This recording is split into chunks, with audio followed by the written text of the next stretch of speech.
You will not be able to stay home, brother. You will not be able to plug in, turn on, and cop out. You will not be able to lose yourself on Skag and skip out for beer during commercials because the revolution will not be televised. The revolution will not be televised. The revolution will not be brought to you by Xerox in 4 parts without commercial interruptions. The revolution will not show you pictures of Nixon blowing a bugle and leading a charge by John Mitchell, General Abrams, and Spyro Agnew to eat hog balls confiscated from a Harlem sanctuary. The revolution will not be televised.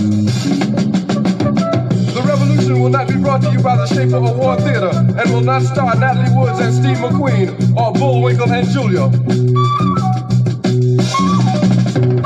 The revolution will not give your mouth sex appeal. The revolution will not get rid of the nub. The revolution will not make you look 5 pounds thinner because the revolution will not be televised, brother. There will be no pictures of you and Willie Mae pushing that shopping cart down the block on the dead run or trying to slide that color TV into a stolen ambulance. NBC will not be able to predict the winner at 8:32 on report from 29 districts. The revolution will not be televised. There will be no pictures of pigs shooting down brothers on the instant replay. There will be no pictures of pigs shooting down brothers on the instant replay. There will be no pictures of Whitney Young being run out of Harlem on a rail with a brand new process. There will be no slow motion or still life of Roy Wilkins strolling through Watts in a red, black, and green liberation jumpsuit that he has been saving for just the proper occasion. Green Acres, Beverly Hillbillies, and Hooterville Junction will no longer be so damn relevant, and women will not care if Dick finally got down with Jane on Search for Tomorrow, because black people will be in the street looking for a brighter day. The revolution will not be televised. There will be no highlights on the 11 o'clock news and no pictures of Harry armed women liberationists and Jackie Onassis blowing her nose. The theme song will not be written by Jim Webb or Francis Scott Key, nor sung by Glenn Campbell, Tom Jones, Johnny Cash, Engelbert Humperdinck, or The Rare Earth. The revolution will not be televised. The revolution will not be right back after a message about a white tornado, white lightning, or white people. You will not have to worry about a dove in your bedroom, the tiger in your tank, or the giant in your toilet bowl. The revolution will not go better with Coke. The revolution will not fight germs that may cause bad breath. The revolution will put you in the driver's seat. The revolution will not be televised, will not be televised, will not be televised, will not be televised. The revolution will be no rerun, brothers. The revolution will be live.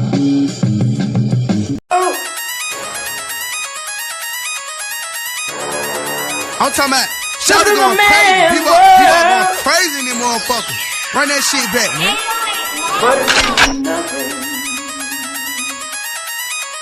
Nothing. Got a woman on the bed.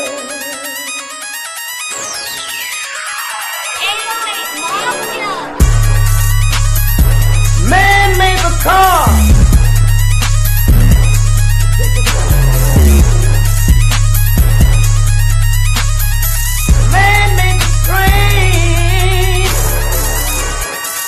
Carry the heavy load.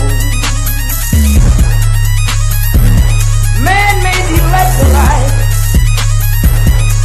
to take us out of the dark. Man made the boat for the water. Like the 7 Omega. Man thinks about a little bit of baby girl and a baby boy. Man make them happy because man make them dark. But after man make everything we can, do you know that man makes money?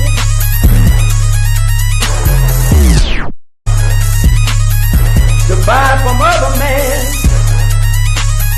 This is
Greetings, Black family. Greetings, and thank y'all for tuning in to another episode of the Front Line Blacc News. I'm your host, Shane Crewman.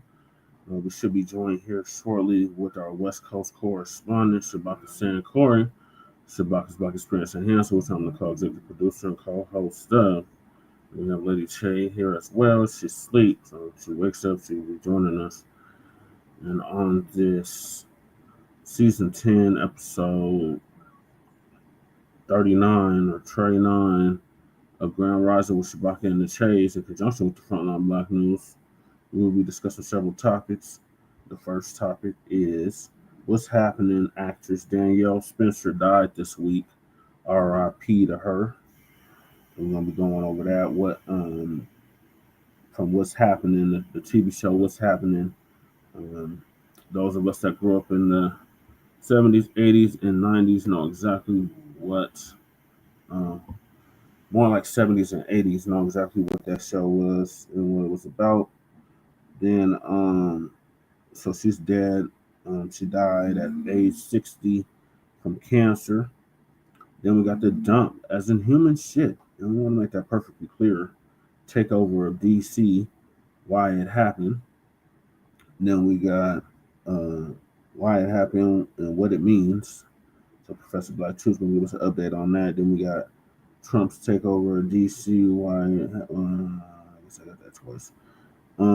Federal police raids in Washington, D.C. that should outrage every American, every Black American rather, every foundational Black American, FBA. Then we got a video I played on Wednesday, but I'm going to play it again. And it's about Pan-Africanism. And it says, has Pan-Africanism benefited Black Americans? If you ask me, I say, hell no. And if we have time, Black people need to focus on self-sufficiency.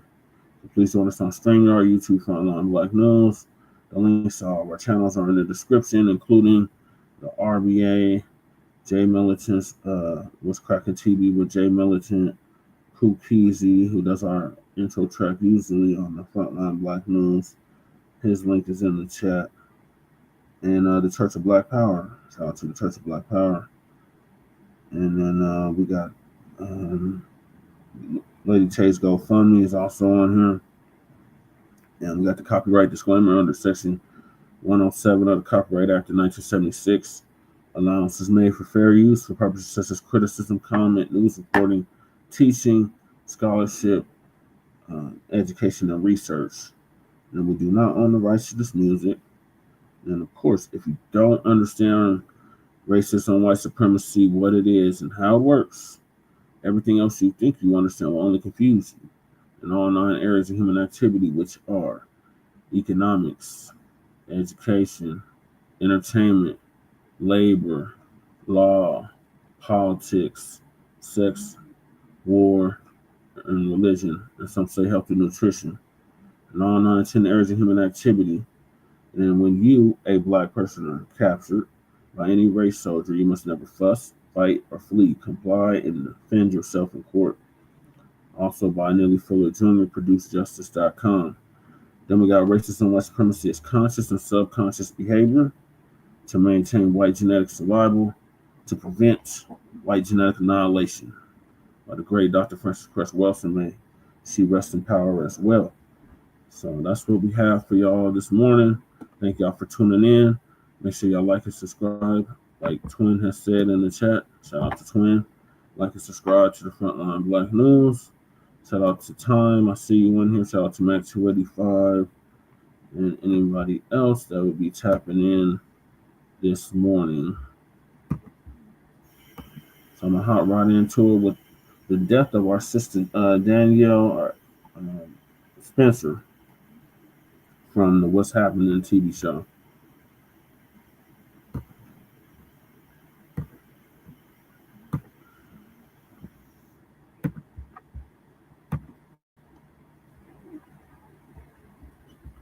Again, copyright disclaimer under Section 107 of the Copyright Act of 1976. Allowances made for fair use for purposes such as criticism, news reporting, comment, news reporting, teaching, scholarship, education, and research.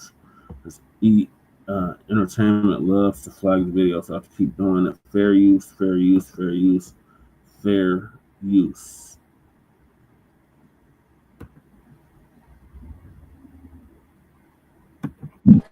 Well, I think it was a family show, and of course, you know, we had subject matter that everyone could relate to, so that's always good. And the workers are so lovable, so even D. Oh, Rod, you didn't have to bring flowers.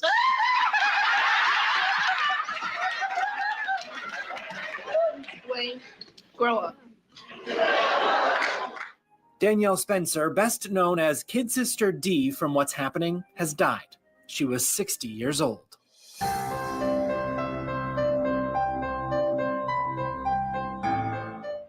what are you doing? You're messing up the connection. She knows what she's doing. Turn that off. Z, turn that thing off. What are you doing? We're watching a football game. Go watch it. It won't bother me.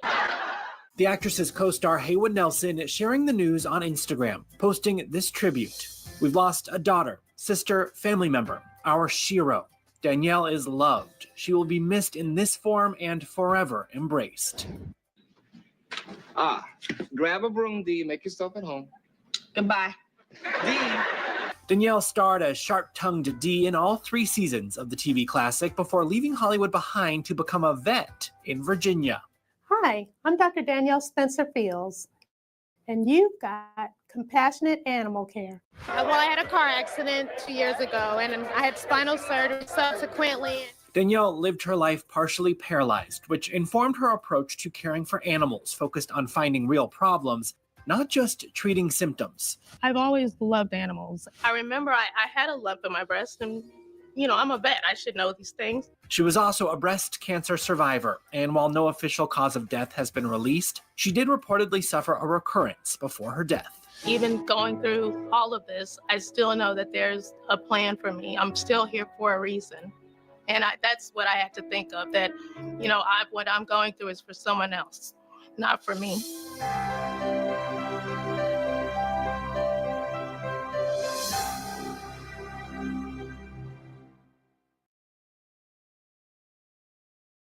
Okay, that was the first clip. Oh man, it's doing this again. I hate when it does this.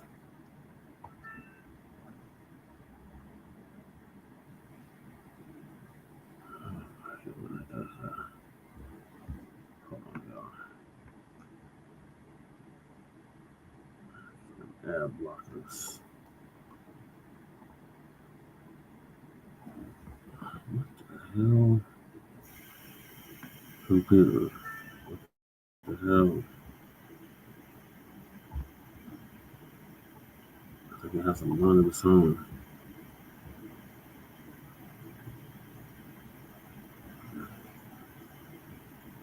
Sorry, on the computer is like acting like it has a mind of its freaking own right now.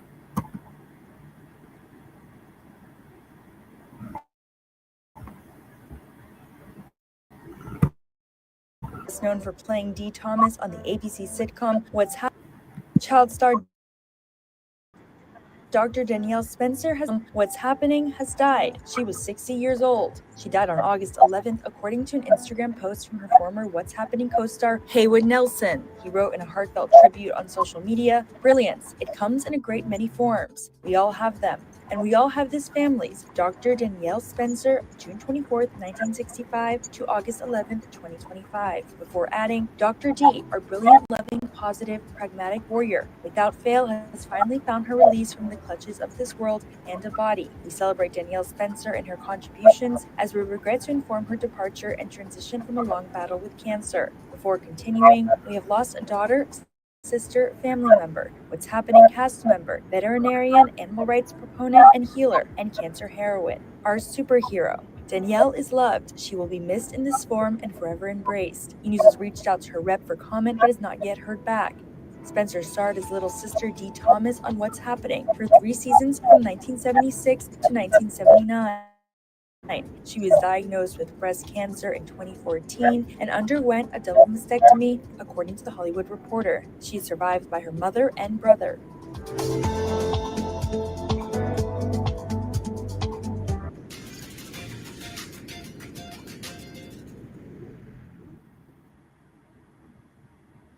Reporting live from Hyper's Club in Atlanta for Hype Plus News, I'm Simpson. The passing of Danielle Spencer, the actress who played Dee Thomas on the ABC sitcom What's Happening and its sequel series, What's Happening Now. According to the New York Times, Spencer spent most of her adult life as a veterinarian, and she was 60 years old at the time of her death. Her publicist, Sandra Jones, will reveal the cause of her death was gastric cancer and cardiac arrest. Many actors would publicly react to the death of Spencer, sending their well wishes. Former co-star Martin Lawrence would take to social media to share an Instagram story of Spencer writing, "My condolences go out to the family of Danielle Spencer." Now, if you're not familiar, What's Happening ran on ABC from 1976 to 1979, inspired by the 1975 film Cooley High, written by Eric Monti, co-creator of Good Times. Its sequel series, What's Happening Now, began in 1985 and ran until 1988. Lawrence was introduced as Maurice Warfield in its final season, beginning in 1987. What's Happening Now would become Martin Lawrence's acting debut. Although Thomas was never a series regular in the spin-off series, the two did spend time together in some episodes. And I quote, "Maurice Warfield is the hardest working, most responsible young man I know. He would make a fine employee for any establishment." Found that lady you was asking me for. Is this her?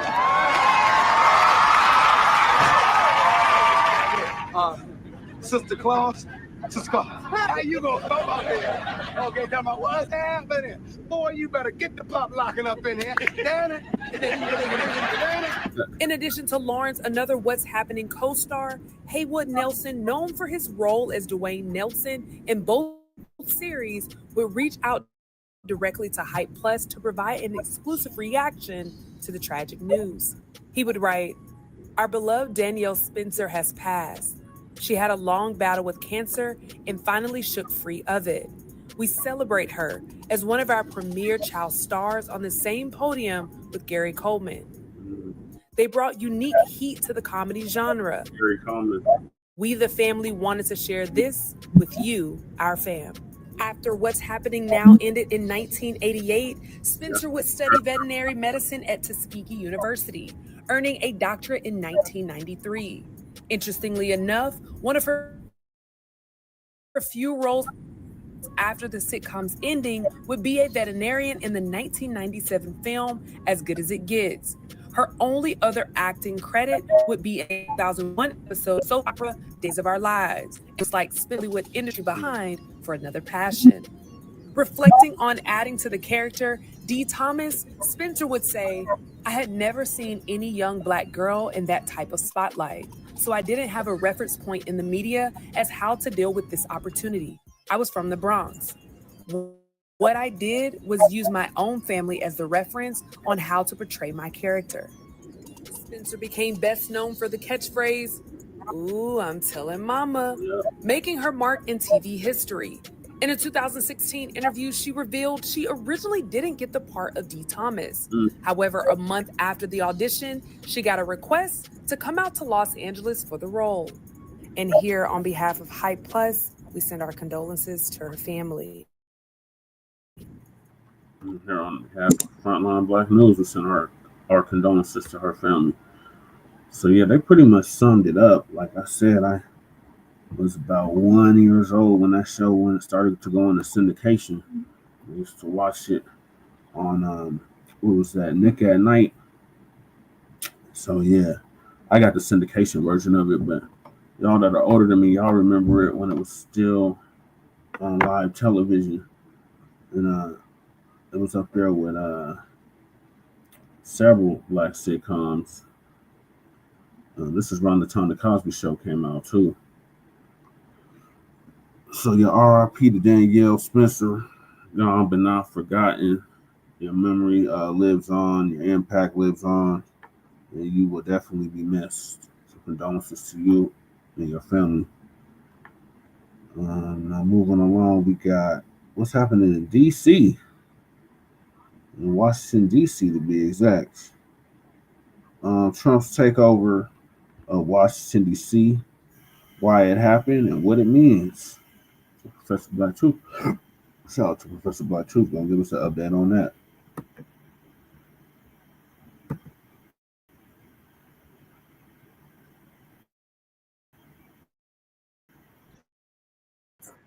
Family and fellow soldiers, I'm the professor, and this is the... And what are we expecting tonight? They say they made 43 arrests, recovered 7 illegal guns. I wish I could put those numbers in better context, but the MPD doesn't typically break out their daily arrests, so it's hard to compare that to what we see on a normal night. Now, the presence of National Guardsmen is going to significantly ramp up over the next couple of days, where you're going to expect to see 100 to 200 members of the Guard fanned out across mostly kind of the federal, if you will, the touristy part of downtown D.C. They won't be making arrests, but the administration hopes their presence might deter crime in the days to come. All of this is really an experiment, though, that I think we're going to watch play out in real time to see what effect this has on arrests and, more broadly, since it is the point, on public safety here in the district. Karen, it does seem that the mayor is particularly in a sort of tightrope situation on this issue. What are we hearing from her? Yeah, the mayor gets squeezed a little bit here. Legally, she has few, if any, options to push back against the federalization of her police force or the deployment of National Guard troops on her city streets. We are not a state. We're not part of any state in the District of Columbia, so she does not have the same authority to push back that other local officials might. She's trying to make the best case for this, essentially saying that the district will welcome the additional police resources while they are available to them, while also pushing back and telling district residents that she understands their frustrations at the way that 700,000 people who live in D.C. don't really get a say in how this is being handled. She is in a politically difficult position, though, as she's also trying to make sure that a big stadium deal goes through to get the NFL team back into the District of Columbia, something that the president could probably make much more difficult if he so chose. So the mayor trying to walk a real tightrope here politically and for her voters, the district residents, over these next 30 days. And if you have a coordinated effort with appropriate targeting, you can make a difference. But it takes more than 30 days, which is all that he has in terms of federalizing the police force. A temporary deployment of the Guard may be appropriate. The question here is the basis that the president is using to deploy the Guard, because his press conference contains so many misstatements that it's not really built on the factual foundation a real governor would require before going to, as Governor Moore said, going to the expense of deploying Guard. And remember, Guard members are not permanent employees. They have other jobs and other responsibilities, so you can't keep them on duty perpetually. You're right. In a strange kind of way, there's almost a bit of relief that goes along with this latest development, not because I think it's good, but because for a while there, I was wondering what the Orange Man was going to do to stop people from talking about him and the Epstein files. Because the political fallout from that just kept coming. Well, now it looks like we know what his plan for handling that is. Crime in Washington, D.C., in fact nationwide, is at historic lows. The problem for Donald Trump is that interest in the Epstein files is at historic highs. So the Orange Man is doing his latest political distraction in order to force the headlines to change. And of course, the white media is going to play right along with it because, as far as they're concerned, this kind of hysteria is always good for ratings. Now, people are calling this a takeover of Washington, D.C., but it's actually a takeover of the D.C. police, which Trump can only do for about 30 days. Anything beyond that, and he would need congressional approval. Now, of course, with Mike Johnson and the rest of that rubber stamp committee, it's even money that he could probably do that. But the real question is, would he want to seek an extension? I think that depends. Does he think that the Epstein headlines will have gone away in a month? If so, then I suspect he'll declare victory, suddenly remember that crime in D.C. is at record lows, and then he'll claim that it's all because of him and go looking for the next high-profile distraction to cover up his dirt. So, how worried should we be about this? First of all, the Orange Man has done this before. By that, I mean putting troops in D.C. He did it back in 2020, putting troops in front of the national monuments during COVID, under the pretense that he was protecting the monuments and the federal buildings from vandalism. In fact, that's where they mostly are right now, in front of the tourist spots, which is not where what little crime there is in D.C. takes place. But this isn't about crime. It's about changing the headlines. The National Guard isn't going to be investigating crime or doing stop and frisk or anything. The hope, allegedly, is that they will deter crime. Their presence will stop the criminals, hopefully, before they do anything. The talking point used is that the National Guard's going to be backing up the DC police. So the thugs in blue in the Capitol can concentrate on, well, I'm not sure. The problem is not that there's not enough cops on the streets there. They have plenty of donut-munching morons.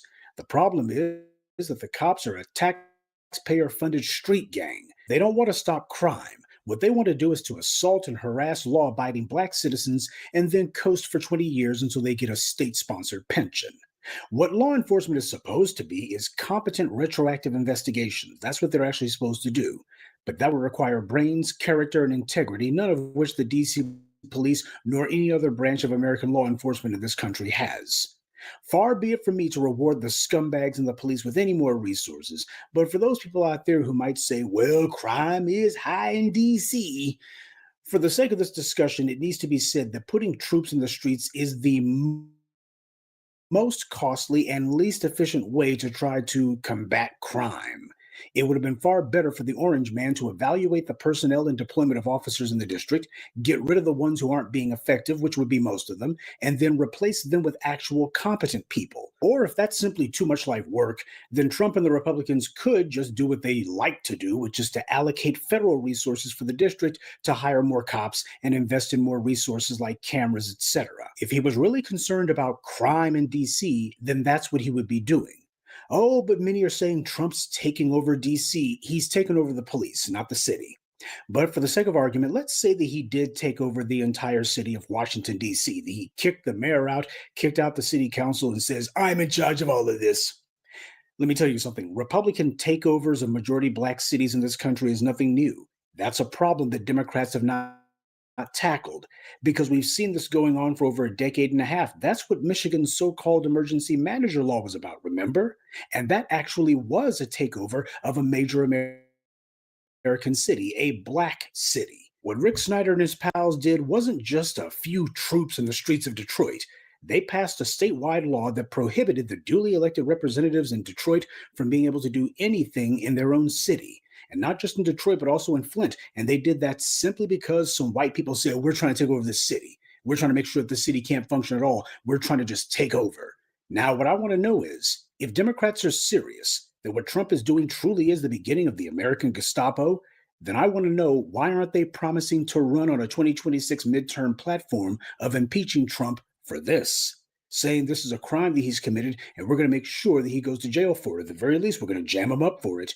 Because if they do, then it would be the very first time that Democrats have ever bothered to run on a platform of making a Republican pay consequences for violating the sovereignty of a black city. For years and years now, across successive Democratic administrations, you have had these people in the Democratic Party sit on their hands while one Republican state legislature after the next has passed illegal and unconstitutional laws specifically targeting black cities to be taken over by these white racists.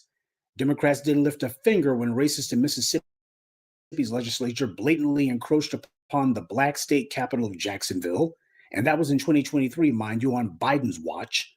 What did Biden's DOJ do about that? What did Democrats do about that? Did they run a platform of, oh, we're going to stop all of these illegal Republican takeovers? Republicans in Tennessee have been talking about taking over Memphis and Nashville. Democrats said nothing about that either. The reason the Orange Man feels emboldened to pull a stunt like this is precisely because he already knows Democrats let Republicans do this at the state level since at least 2015, when Obama was in office. Democrats did nothing about that. The Flint water crisis was the direct result of the Michigan emergency manager takeover.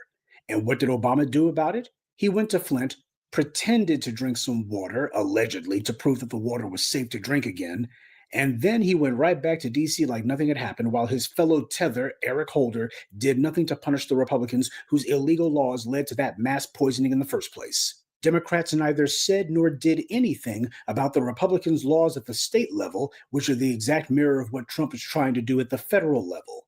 Democrats are yet again not using this as an opportunity to say what they're going to do to make themselves worthy of being back in charge. Instead, as usual, they're just saying, well, this is the reason why you need to vote for the Democrats, because we don't do stuff like this. Yeah, they don't do anything about it when the Republicans do this stuff either. Yes, it's outrageous, and so were the GOP takeovers of black cities for the last decade plus. The GOP's asinine antics are the second biggest problem. The real problem is that the Democrats aren't doing anything about it and never have, and that's deliberate. Black voters have been making demands, serious demands, and the Democrats' goal is to return us to our previous apathy and complacency and obedience.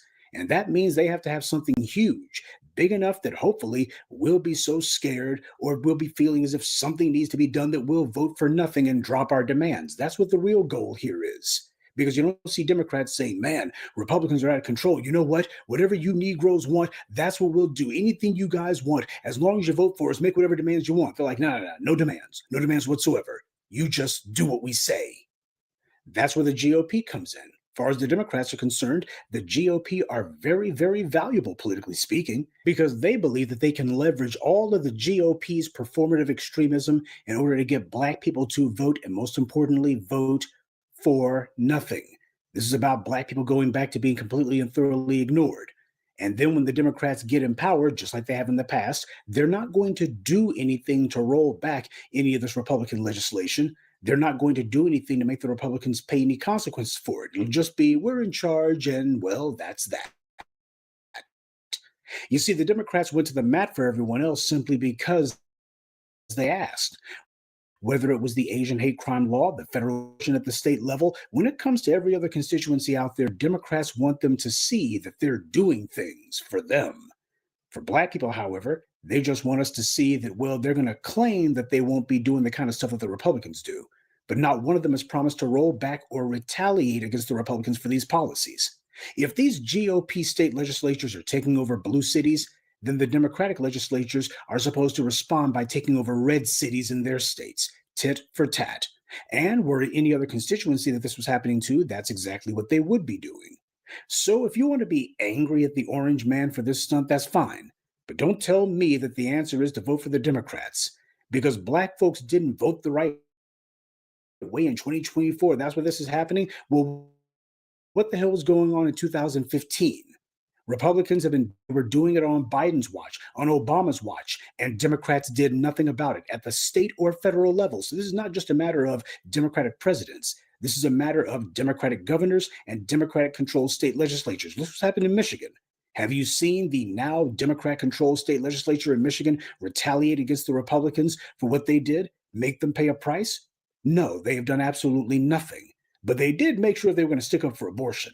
Now that they were concerned about. So regardless of how this shakes out, whether the orange man decides that in 30 days the headlines have changed sufficiently that he feels confident that there won't be too many high-profile questions about Epstein, or if he decides that, you know what, the questions are still there and he needs to do something else, hopefully outrageous enough to make people be distracted, regardless of how this shakes out.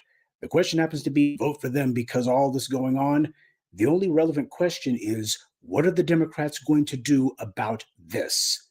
Not merely to make it clear that they're not going to let this go any farther, but also to finally start punishing Republicans whenever they do things that are specifically aimed and targeted at black people. When are the Democrats going to do anything about that? And if the Democrats' answer to that is, well, just vote for us, then they've already given you that answer. Nothing. Though I think it's safe to say that if Trump and company decide that they're going to be moving on to try to call themselves throwing their weight around in white areas, suddenly those same Democrats who haven't had anything to say and haven't anything to do, all of a sudden they'll be saying, we need some state attorney generals to bring some charges. All of a sudden they're going to be wanting to mobilize. And if black people decide that the standard is going to be, well, we're going to vote for a party who only moves and opens their mouths and lifts a finger as long as non-black people are affected, if your goal is, well, that's the reason why we got to vote for them so we can go ahead and protect all these other folks. If that's your idea of proper and intelligent political action, then you don't know what proper or intelligence is. Good day and be one. I'd like to take a moment to mention some of our contributors.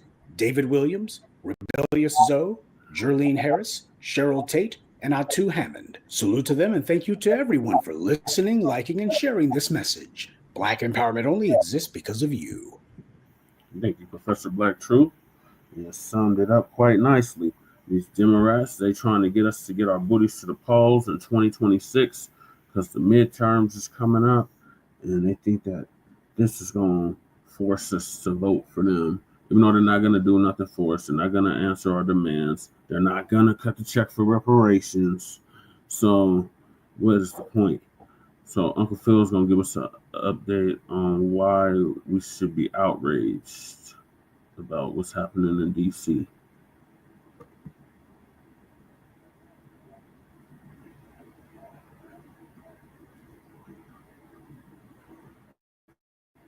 There's more footage that's been coming out of Washington, D.C. as brothers and sisters been recording all running around. Now, I want you to watch the clips that we have for you tonight.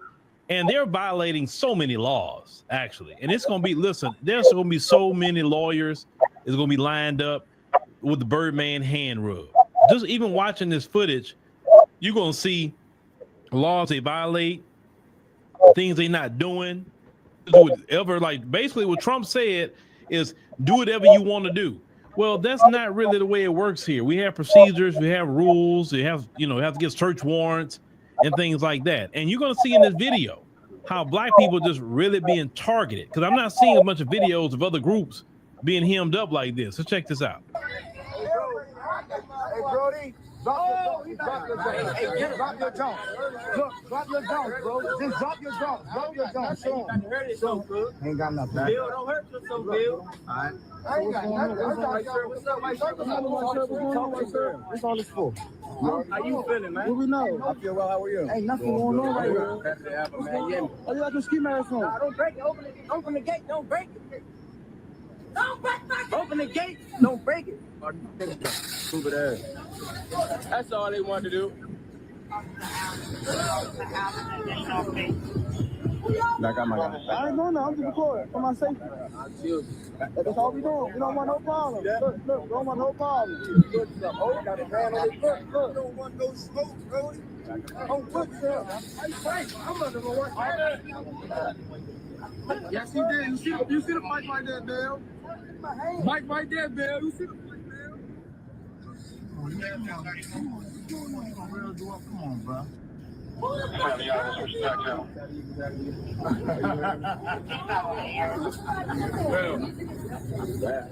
my God, I'm having anxiety.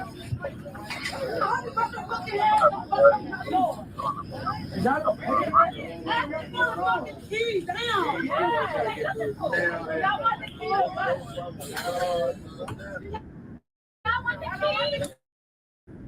bang on my door. Don't bang on my door. Don't bang on my door. Don't bang on my door. Hey, white shirt, have you? White shirt? Oh, this is easy. Easy in the white shirt. It's easy. Come on, man. Hey, you bang on the door, though. Get the fuck out. Get the fuck out. Why would y'all break the door like that? What are you saying? Damn. What the fuck?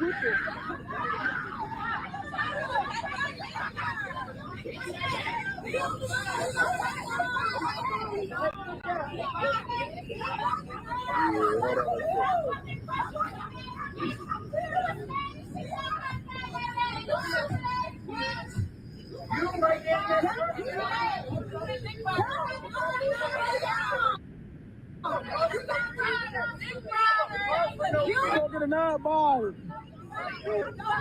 Look at another body. Look at another body. Look at another body. Look at another body. Another body. And another body. Another body. I ain't fucking going. The fuck? You gotta get the fuck. Runner. Who got the fuck? Who just got the fuck? I don't even know. That blitz. Who just ran, y'all? Who just ran? Look at him. Damn. Oh, shit. Oh, no.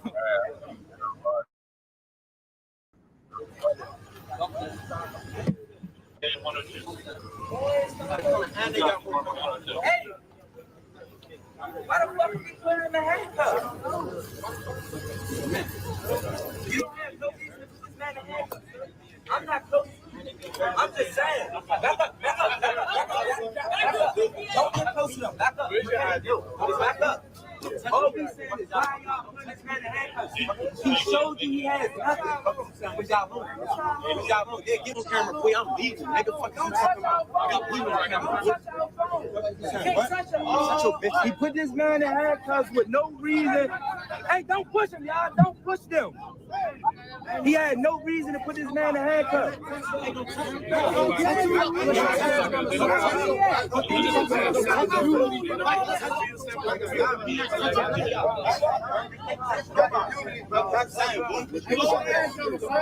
Y'all, calm down, y'all. Relax. Legally detained. No, he said, look, calm down, y'all. He said he only detained a DA person in his name, bro. Calm down, y'all. Everybody calm down, y'all.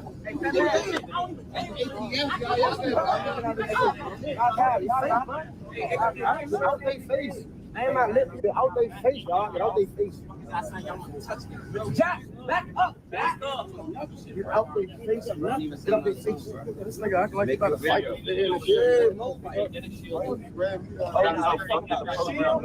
Child, brother, good. I don't care about child rednecks.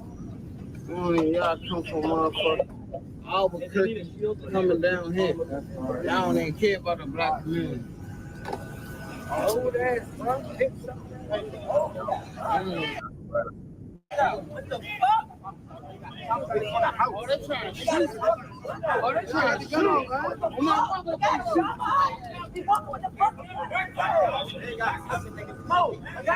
calm down. He's going to take your ass to jail. Mo, what the fuck, y'all? Hey, y'all, don't leave Frank dog, y'all. Make sure they don't harm Frank dog. Make sure they do not harm Frank dog, y'all. Back up. Back up. I ain't doing nothing. It's not your party. This ain't yours. I ain't doing nothing, bro. Back up. Man, we live here. Remember what I said? Man, we live here. You can suck a fucking baby. No, for real. It's dick sucking, man. Eat a bongaloid. Eat a bongaloid. If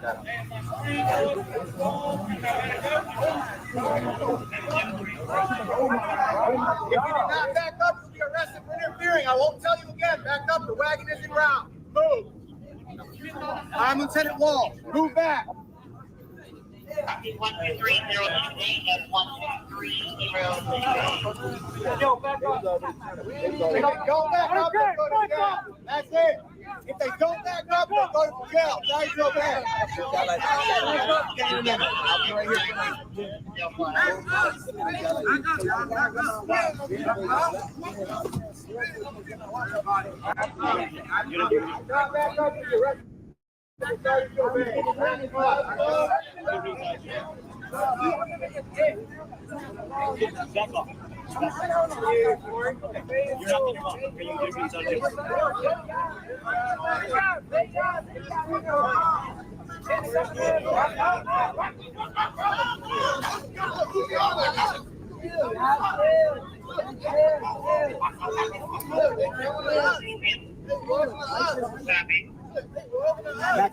Back your friends up. Back them up. Back them up.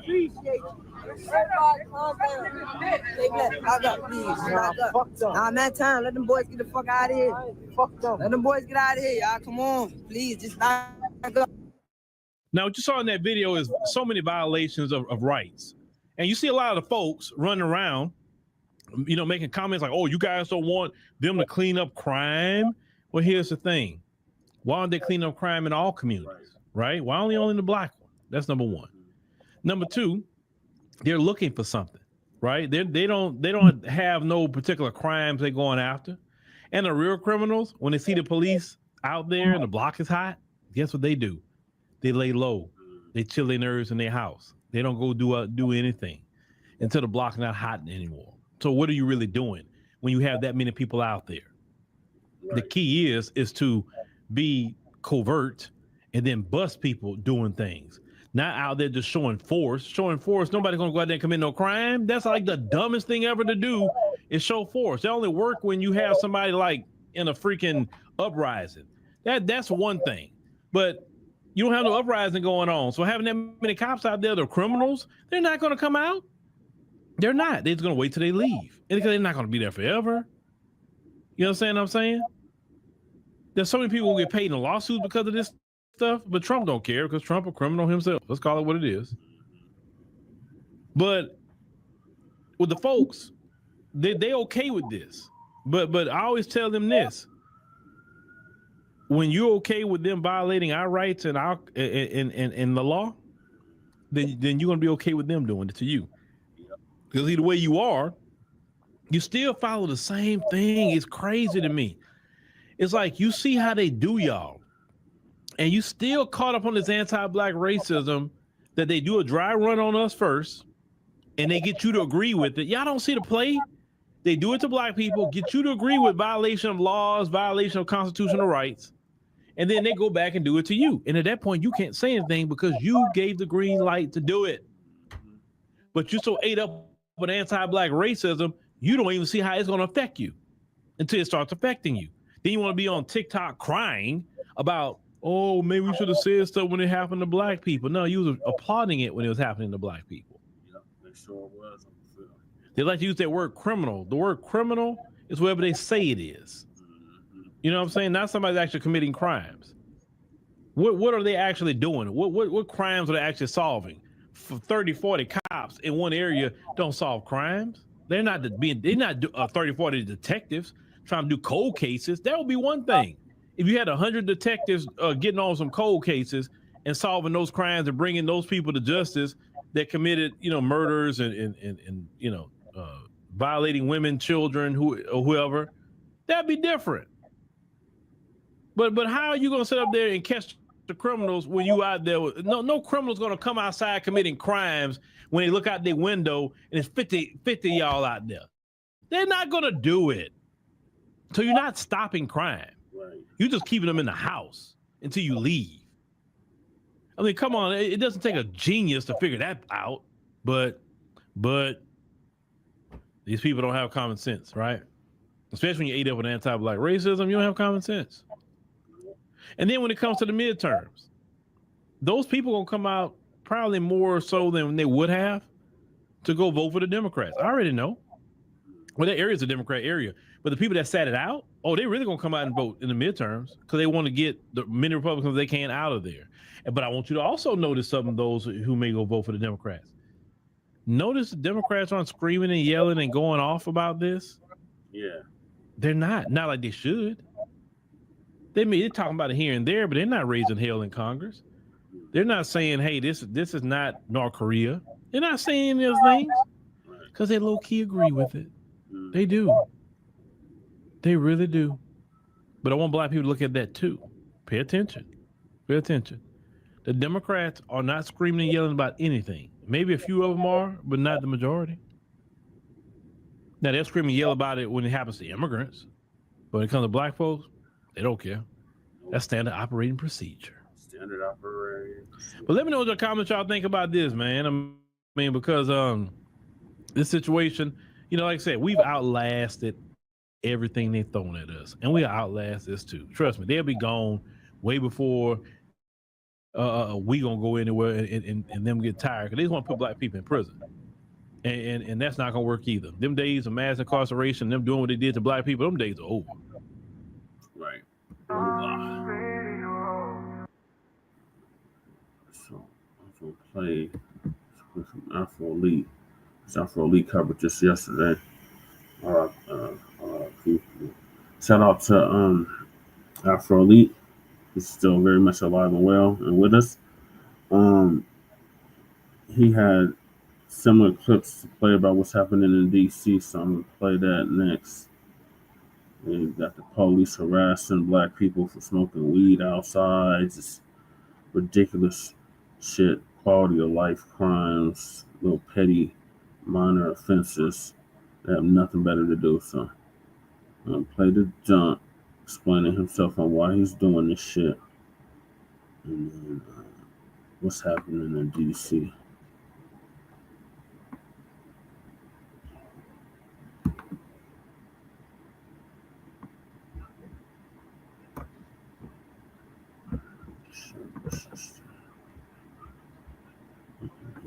The way you put the hand over, like, don't hit their head and they've just killed somebody, don't hit their head.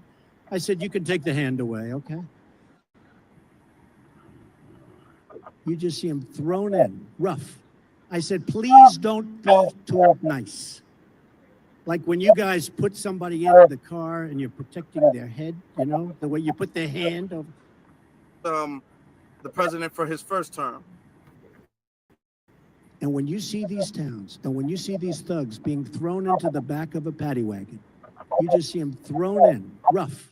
I said, please don't be too nice. Like when you guys put somebody in the car and you're protecting their head, you know, the way you put the hand over.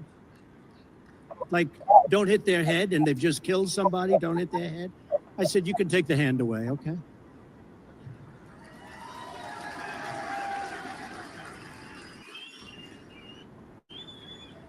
Do y'all see that? Yeah. Okay.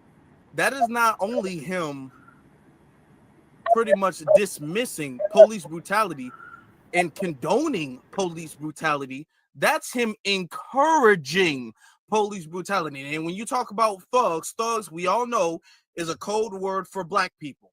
Okay. Here's the thing. It doesn't matter if the cop witnesses you shoot somebody. When you are in handcuffs and if you are complying, the cop has absolutely no right to dish out their own version of justice under any circumstance. That is what trial is for. That is what a judge and a jury is for. Okay. The cop don't have a right to, well, you know, I can rough you up, which is really what he meant. Okay. The person is supposed to be protected because regardless of even if the cop claims he saw it, you're still innocent until proven guilty. Who proves you guilty? You go to trial and you get proven guilty in trial. Okay, where you have a defense and you have a prosecutor and you go through all of the evidence and then you get proven guilty. All right. And then the judge determines your punishment based off of the law. It is not the responsibility, okay, or even allowed from the police who arrest you to do that at all. Okay. And I'd never liked the way he did that because he wouldn't do that when he used the word thugs and stuff like that. He's not doing that when it comes to black people. I mean, when it comes to white people. Okay. And as the president, what he did was very dangerous. What else was very dangerous is when you look back, look at the damn smiles while they talk about, well, you know, there's some bad apples and, you know, most cops are really good. Look at how many cops smiled and laughed when he said that. Their head and they've just killed somebody, don't hit their head. I said, you can take the hand away, okay?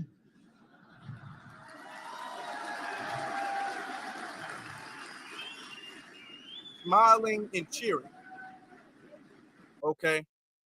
And they want to tell you that how hard of a job they have and how much of a sacrifice they have to do. I've never liked that. Okay. See, and these are the reasons when people say, well, I was not on no Trump train. Okay. I was not on that because I got a good memory. I have a very good memory. And I remember this about Donald Trump. And I'm not going to forget this either. All right. I also remember this. A mugshot. And this is when he got convicted and he had a mugshot, right? You know who embraced it more than anybody else? The black population. It's incredible. You see black people walking around with my mugshot. You know, they do shirts and they sell them for $19 a piece. It's pretty amazing. Mm-hmm. Saying that the quote unquote black population embraced his mugshot. The black population embraced his mugshot. That's quite literally what he's saying. Okay. So yeah, man. That's very offensive and incredibly disrespectful. And I have not forgotten that. I never did forget that. Okay, hold on. Let me see. There was something else. Hold on. I want to show y'all something else because I remember stuff. I don't forget anything. And this is why when we talk about the system of white supremacy, we talk about it and we talk about the fact that it's on both sides. That was highly disrespectful and highly offensive. And it lets you know how he views crime. And he views crime and criminality that's synonymous with the Black community. He does not do that when it comes to the non-Black community. He doesn't do that when it comes to the white community. So when I see, oh yeah, you're trying to crack down on crime, that means that you're going to be sitting up there having folk looking for Black people and going around just doing anything when it comes to Black people. And I don't like that at all. So when I see the National Guard out there, I'm like, oh, okay, this is not really going to be that good. This is not that good. Okay. So you had a whole bunch. When I saw this, I'm all like, okay, because really there is no real justification or rationale for this. This is such an extreme measure.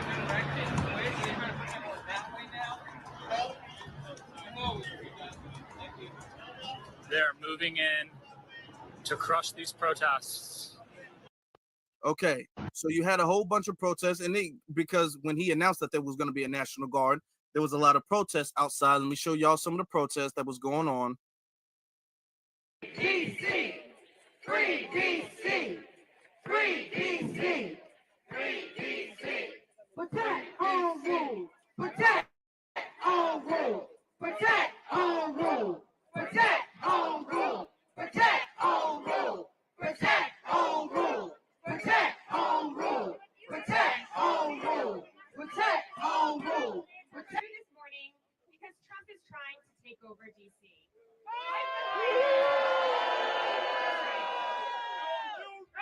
He's having a press conference and he wants to assert more of his authority over DC, and we are here to say he can't have it.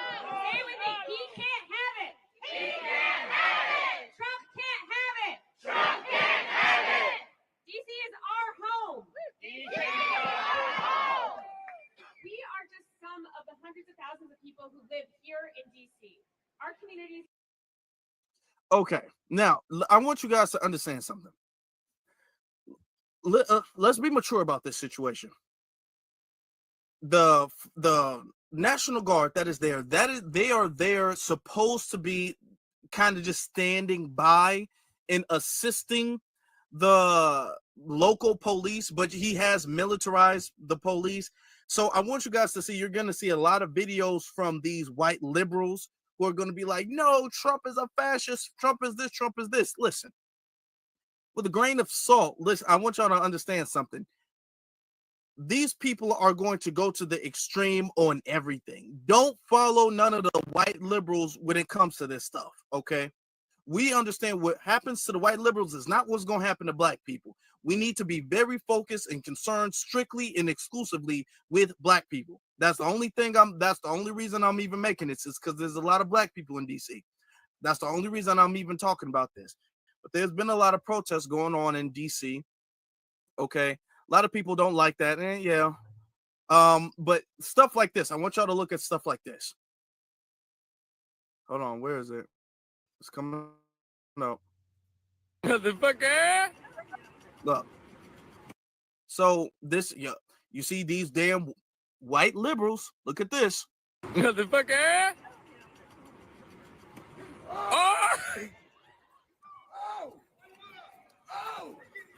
It's fucking done. It's fucking done. Okay. So this is some type of white dude, white man. He's upset with now this is a federal agent.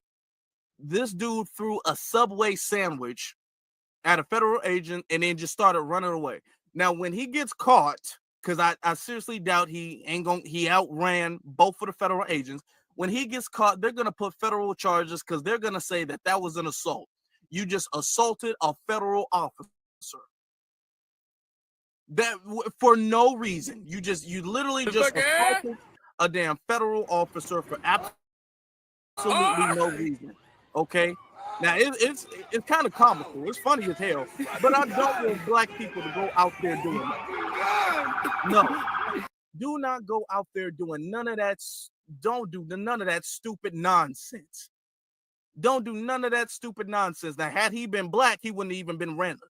Okay, had he been black, they would have upped the gun and shot him. They would have said, "Oh, I thought the Subway sandwich was a Molotov cocktail." Yeah, I thought the meat lovers, meatball marinara Subway sandwich, I thought that was a Molotov cocktail, so I had to blow him away. That's what they would have did. Now they're gonna catch him. They're not gonna put a scratch on him at all. Black people, don't be out there sitting up there losing your mind like these damn white liberals, and then wasting your money too. I mean, why would you buy a sub to throw it at somebody? Come on, man. There's better things you can do with your time. Don't be doing that. So you got protests, and a lot of these protests, I want y'all to see, a lot of the protests is of white liberals. White liberals are the ones out there kind of protesting. There's protests around, with black people as well, too. I want y'all to look at it and see. Oh.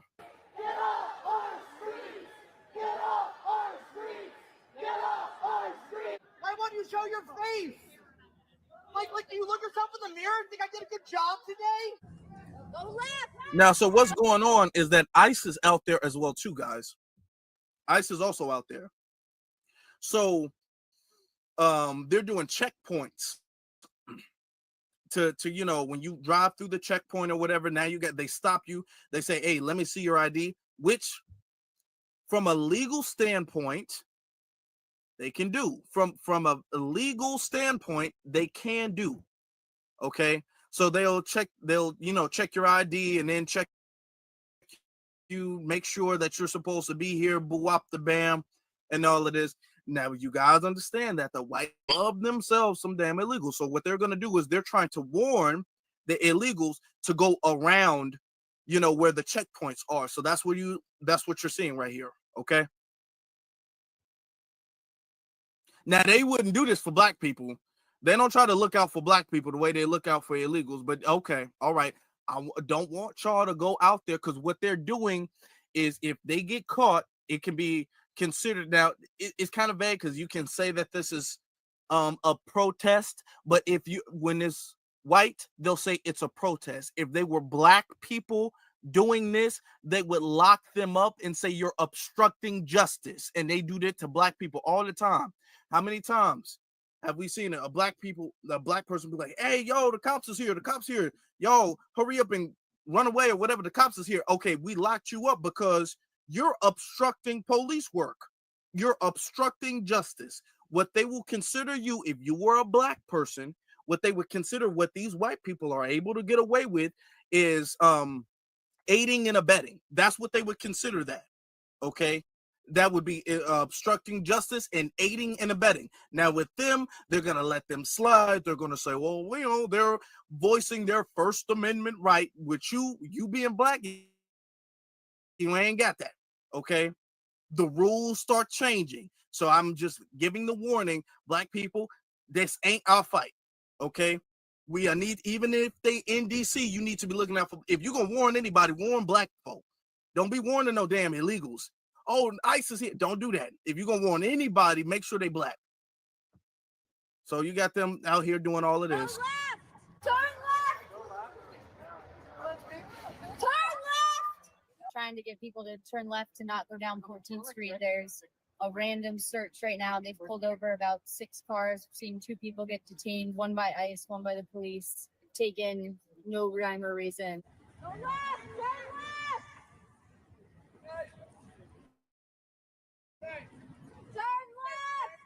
Go left! Absolutely. Still got time to do this, and I'm a fucking fed. Listen, you motherfuckers.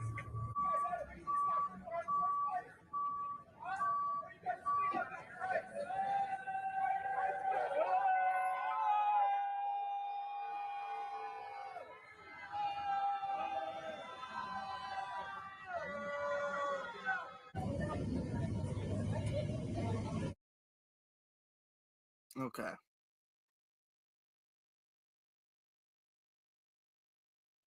Okay. All right. I want y'all to see. Look, y'all, don't get caught up in that. Now, the thing is that Trump, there's really no reason.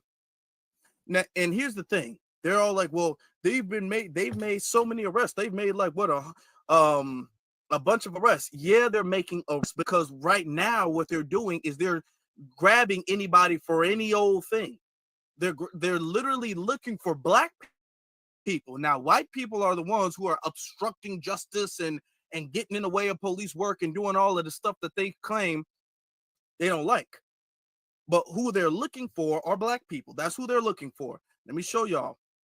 They're looking for black people. They're not even looking for the damn illegals as much as they're looking for the black people. Let me show y'all some of the stuff they got going on in DC. Okay, just out here. This is like on some stop and frisk harassing people. Y'all stay in that trouble. You got your ID on you, chick? No, okay. Let me just play. Y'all stay in that trouble. You got your ID on you, chick? No, I live right here. Cool. It's a cigarette. Did y'all get a call or something about right here? No, so we're doing checks, keeping everybody safe down here, right? Have you heard of the federal surge that Donald Trump's put down? No. Right. You don't follow like No. Code 3, anything like that? But no. All right, so yeah, Trump's got all federal agencies kind of coming together 7 days and going out, trying to stop the violent crime, all kind of stuff. So we're out here contacting people, talking to them, right? Quality of life offense is smoking, drinking in public, right? Can't happen outside, right? Most people know that. So we're contacting people, trying to advise them of the law so they learn, right? And then if there's other stuff going on where it turns into there's multiple agencies, there's shooting and things like that. There's extra hands as well, right? So Okay, so you don't know these people are at their house. They're not harming anybody. They're not committing a crime. They're not doing anything that needs to be investigated. No, and when the brother, he was all like, well, were you guys called? It's not like the cops got a anonymous tip that these people are out here doing anything. It's not like these people, quote unquote, fit the description. These people are at their own property, and you got these race soldiers who come up here and they, can I see your ID, sir?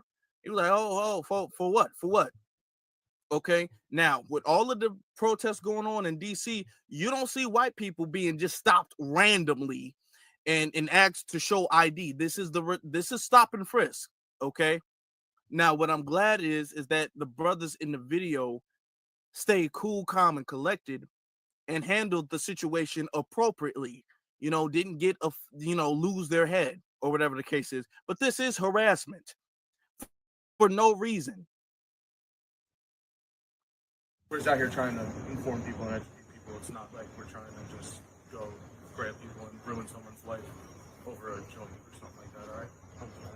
I only asked because when you walked up, at the moment you walked up, you only had eggs. Yeah, well, it smelled like the odor of marijuana, burnt marijuana in the air, right? And you're the only guy that had something lit in your hand, and I didn't flash you, so I didn't realize it was just a cigarette, so that's on me.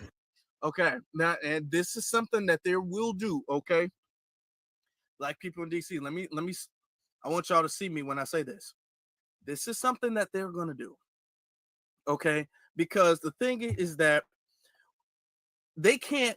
you can't prove that they don't smell marijuana, okay? You can't do that. So if they pull you over, they can go, well, I smell marijuana, even if they don't find anything, because all they would need is quote unquote probable cause to search you, or because they need some reason to suspect that you're doing something illegal. If they smell marijuana on you, then that's their probable cause to search you, or whatever the case is. Whether you have it or don't have it, they'll say they smell it. This guy, as you can see, he says, well, I smelt marijuana, but the guy has a cigarette and nobody else is smoking anything. So where did he smell this marijuana from? This is an old tactic that they've always used, because that gives them a reason to search you. And if they don't find anything, they don't get in trouble because they can claim that the reason is they smelt marijuana. All right, this is something that they've always done. I appreciate you understanding and not getting chippy. All right, so just know, right? Learn, teach, tell your boys, like, yo, everybody's out, from FBI to park police. Right? So do your thing. Let them know. Don't be smoking outside. Don't be drinking outside. Because Donald Trump's tired of it. People come to visit. I didn't know that. You didn't know smoking in public? Yeah, I didn't know that. Yeah, the rest of the Because in Maryland, there's recreational use, so I didn't know. Yeah, so DC, it's recreational use as well, right? But you can legally possess up to 2 ounces. You can gift an ounce to your boy, right? Okay. The thing is, a lot of people asking, is it legal? Is it legal? There's like a caveat to it, kind of. Because you can have a certain amount of it. I think like 2 ounces. If you're over 21, you can have like 2 ounces of it and no more than that. And I'm not sure if, because he's saying you can't smoke publicly, so you can't like be, outside with it, but you can smoke inside so they got a thing. It's like legal, but it's not legal enough for them to get you on it. You know what I'm saying? So they can kind of do whatever they want to do with the law in that sense. And they're going to go after black. They ain't going to go after white people with that. They don't go after white people for smoking weed. They just don't. They don't care that white people smoke weed, but they care that black people smoke weed. So just keep yourself with that in mind. Just make sure that you keep that in mind. All right. Because you might think it is or whatever, but then next thing you know, they'll say, well, technically it's not legal if you smoke it publicly, even though they're on their property. It's not like he's outside walking. So it's really, I'm white and I say so. Okay. It's I'm white and I say so. So they get to kind of do whatever they want to do. Okay. That's exactly what it is. At the end of the day, that's exactly what it is. So you're out here harassing black people. They're not really cracking down on crime because, as I showed you guys before, there's not much crime to quote unquote crack down on. When you actually look at the data, when you actually look at the statistics, and Trump has not given any statistics or any data, any information that would, kind of rebuttal this. He's not saying that these statistics, the Republicans, the MAGA folk, they ain't saying that these statistics are inaccurate or wrong. They're not saying that. They're just saying, well, there's crime, period. So should the National Guard be just running around everywhere? Because there's crime all around America. So should they just be running around everywhere? Is that the method of quote unquote cracking down on crime that we want to see around the country? When you look at the statistics, the response that the National Guard is out there in DC seems so extreme. It does not need to be like that. Going through a damn epidemic of gang violence in DC, like we've been invaded. That's the way you think, but that's just not the way it is. Which is why these people are walking around patrolling and they checking for black people smoking weed on their porch. Because there's no crime to really go after. There's nothing for them to do but harass black people. That's the only thing they can do because there's no crime really. They're sent there for no reason. Look at this. Show y'all something else. Okay, this is them. I want you to just look at the whole thing. Okay, these are the cops out there. This is an apartment complex or a housing building full of black folk. That's all I got to say, and I'm going to just let it play. Hey, Brody, drop your joint. Drop your joint. Hey, drop your joint. Look, drop your joint, bro. Just drop your joint. Drop your joint. Show him. Ain't got nothing. Bill, don't hurt yourself, Bill. What's all this for? How you feeling, man? What we know? I feel well. How are you? Ain't nothing going on right here. Better than ever, man. Yeah. Oh, you got your ski mask on? Nah, don't break it. Open the gate. Don't break it. Open the gate. Don't break it. Oh, I need to pick it. Almost about to break a damn gate. Okay. That's all they wanted to do.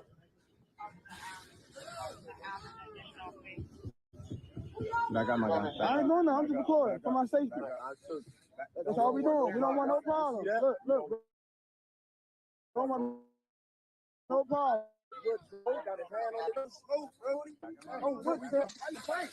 The way you see them outside, you think that there was, I want y'all to think, the way y'all see all of these damn cops outside, federal agents outside, you would honestly believe that there was some type of drug kingpin. You think that this was some type of trap house where a drug kingpin and gang violence, you think that you think that this was a meth lab, okay? And they got a damn opioid factory in this place, okay? With a army of dead bodies and AK-47s and weapons and stuff. You think that this was something else, okay? You think that there was damn weapons of mass destruction in that building with how posted up and armed to the T they are outside, okay? I just want you to understand that.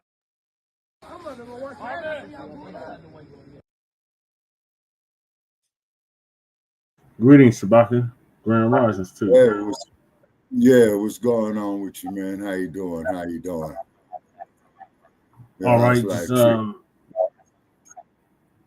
good. Just finishing up with this DC situation. What are your thoughts on the DC situation? Okay, that is illegal, immoral. Also, too, man, this current chief executive you got who's talking about, we're against tyranny and all this here. There's supposed to be a freedom of speech and things of that nature right there. Where is it? You know what I'm saying? Where is it? Yeah. It doesn't apply to us. That's what it is. Yeah, where is it?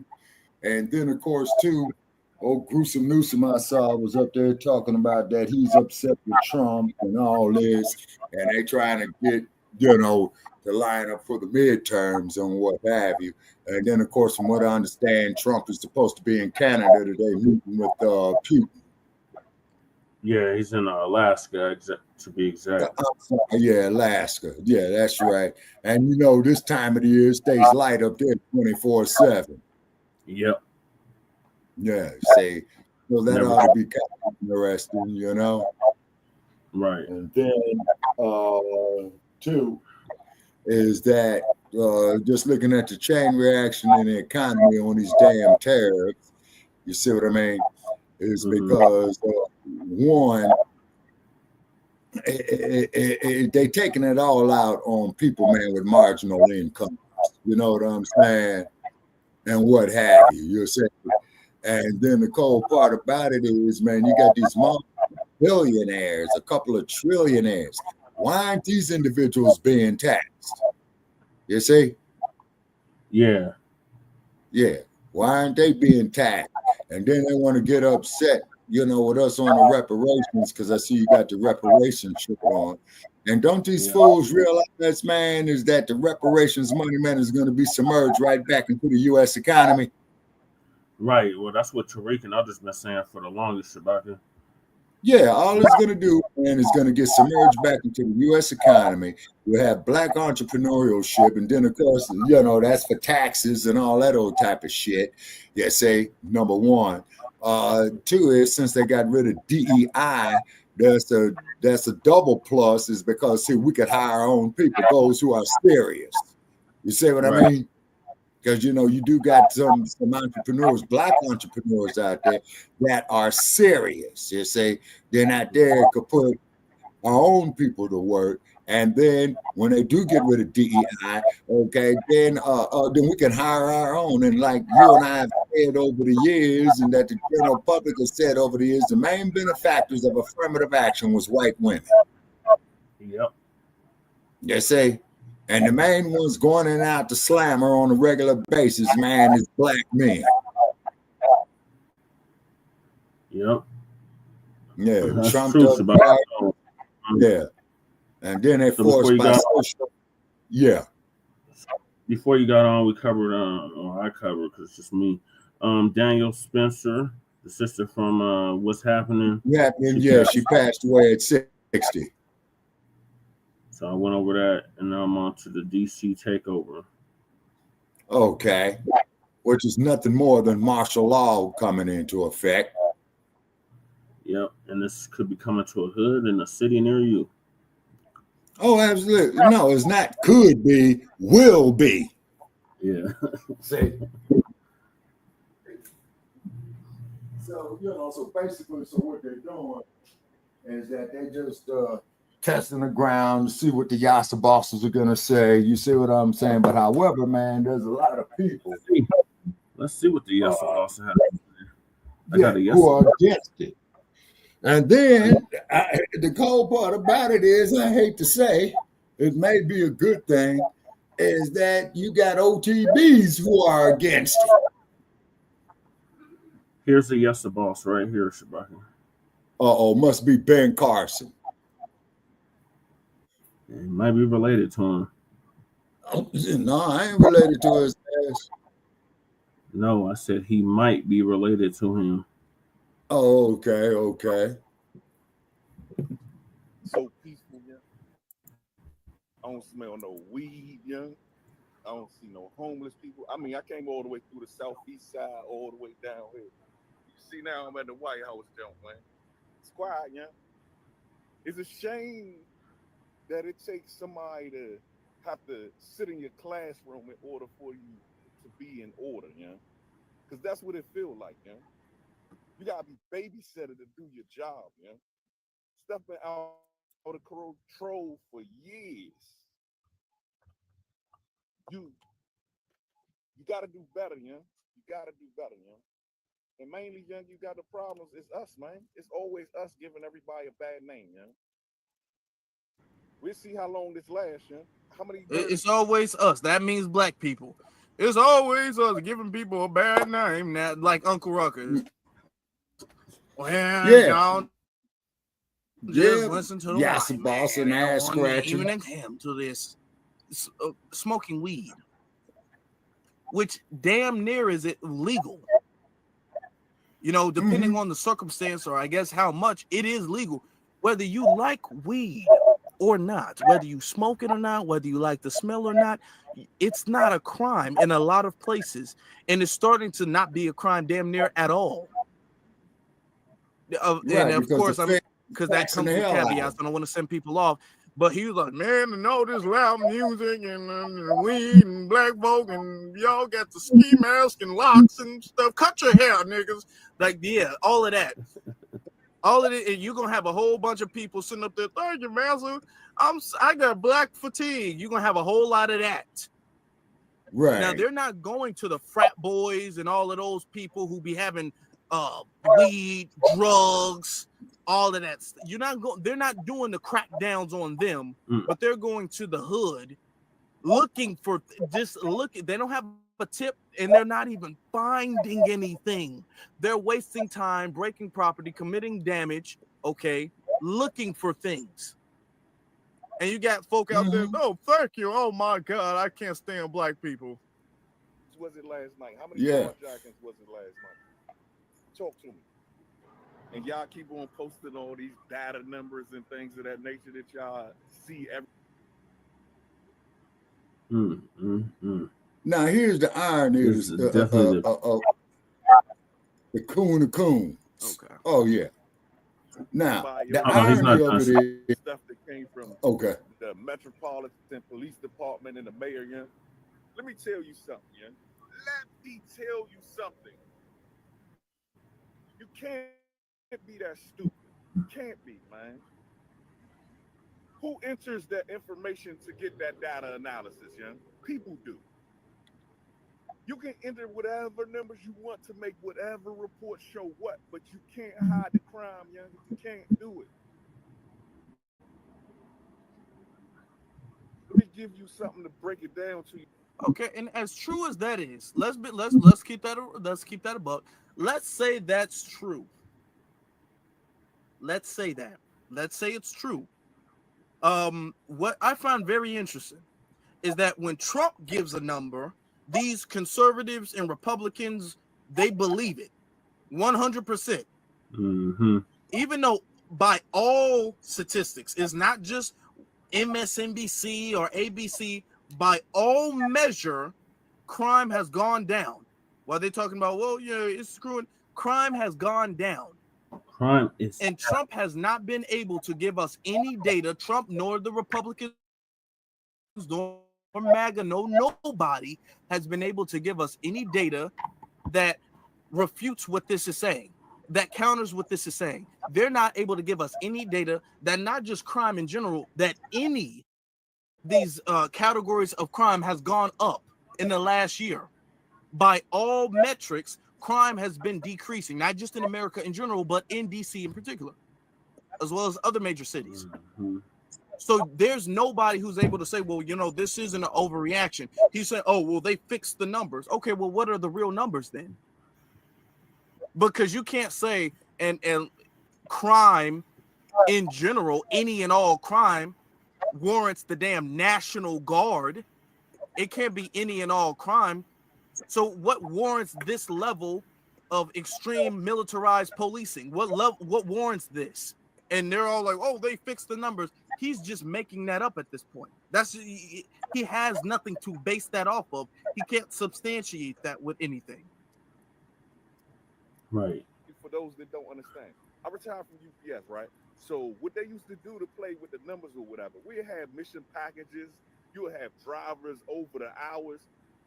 They'd go in and enter the information, and the report would show whatever they needed to show to keep their bonus that week for their bosses not fire their ass. So stop believing that stuff.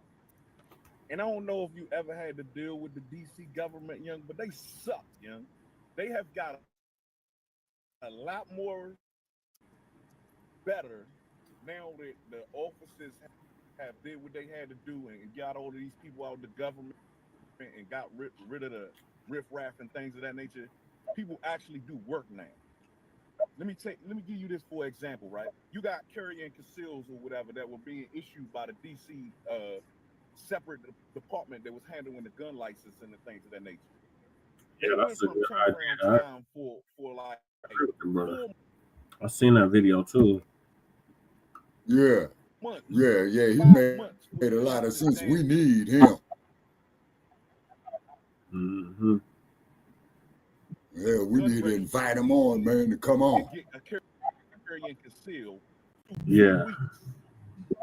It used to take you 3 months just to get an appointment to talk to somebody and take your information and your gun down there.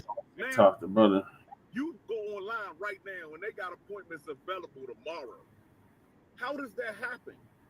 What changed? You put some fire under their asses and now they want to do some work. Okay.